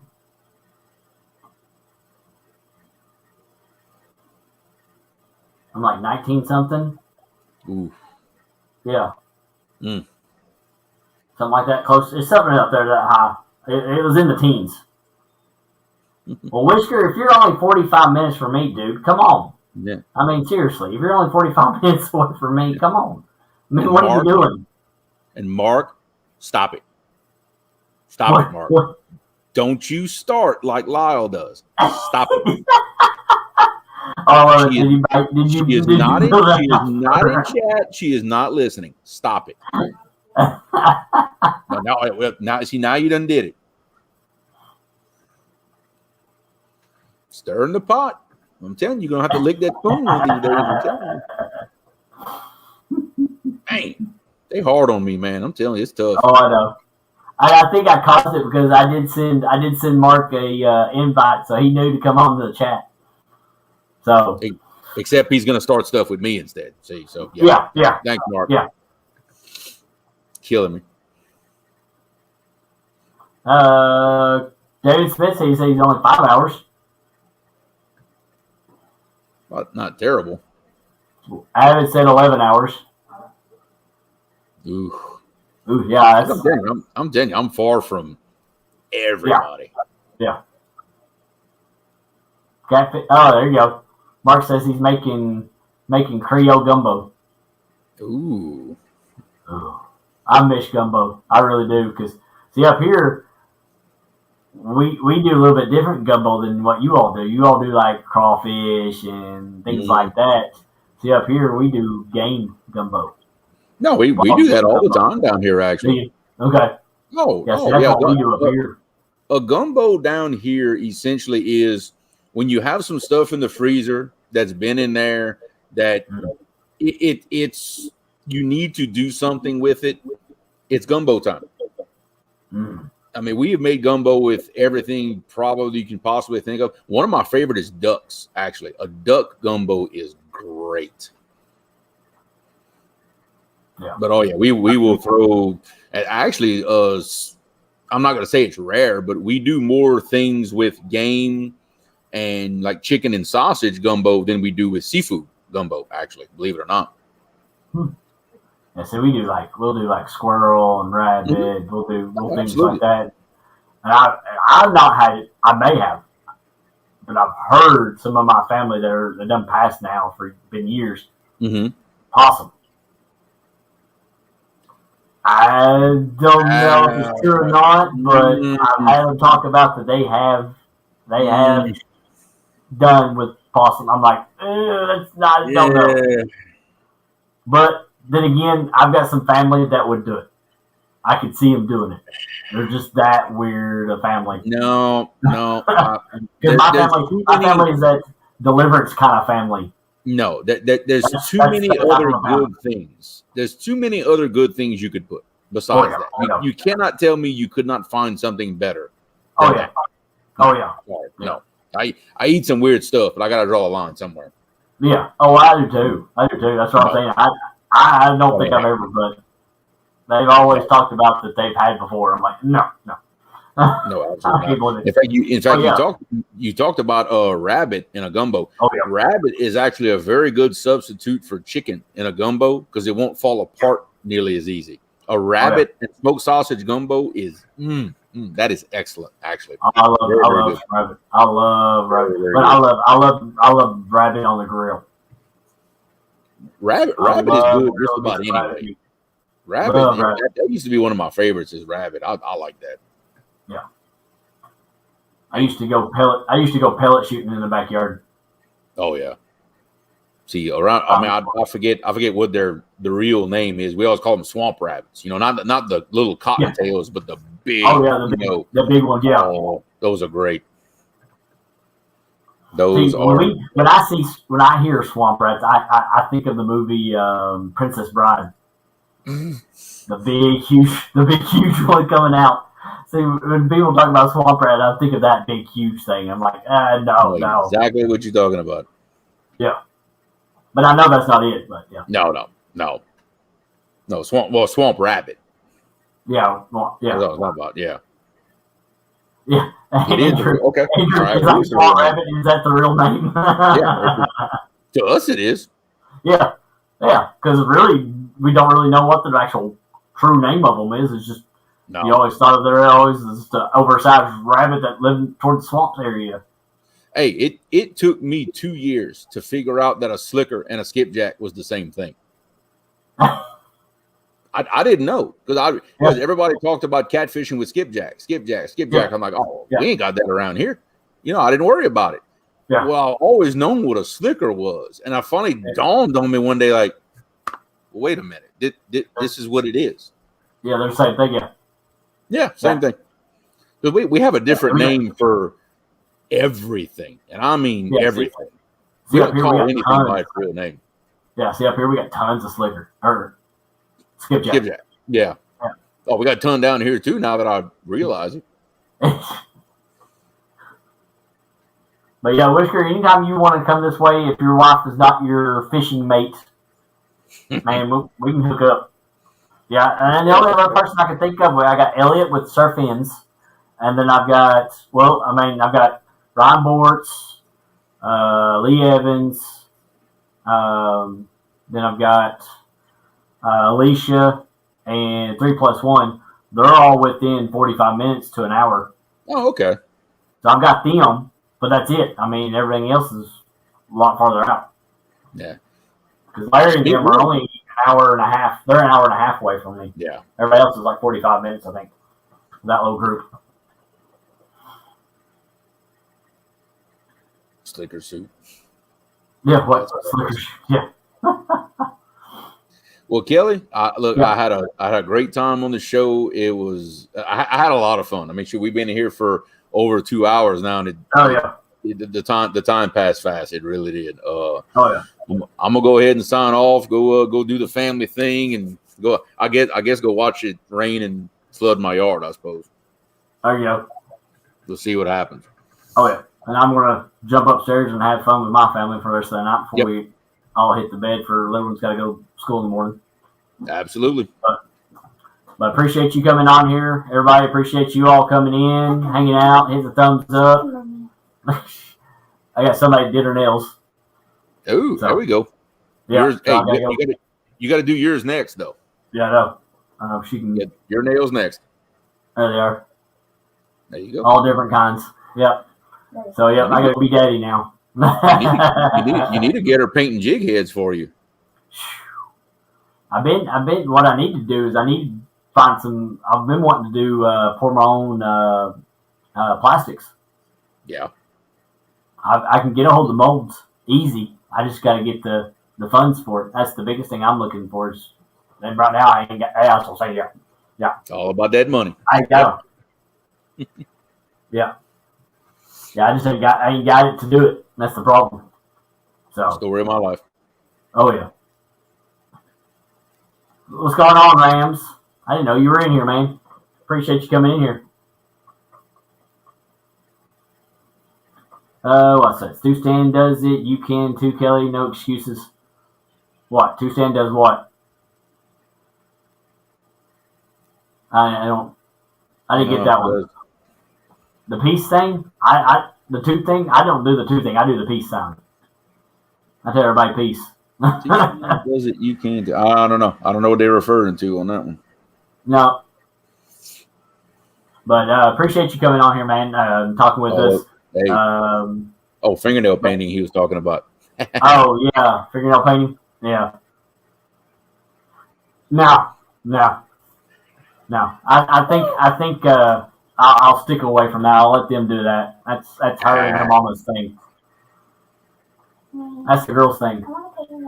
No, you're not painting my nails pink.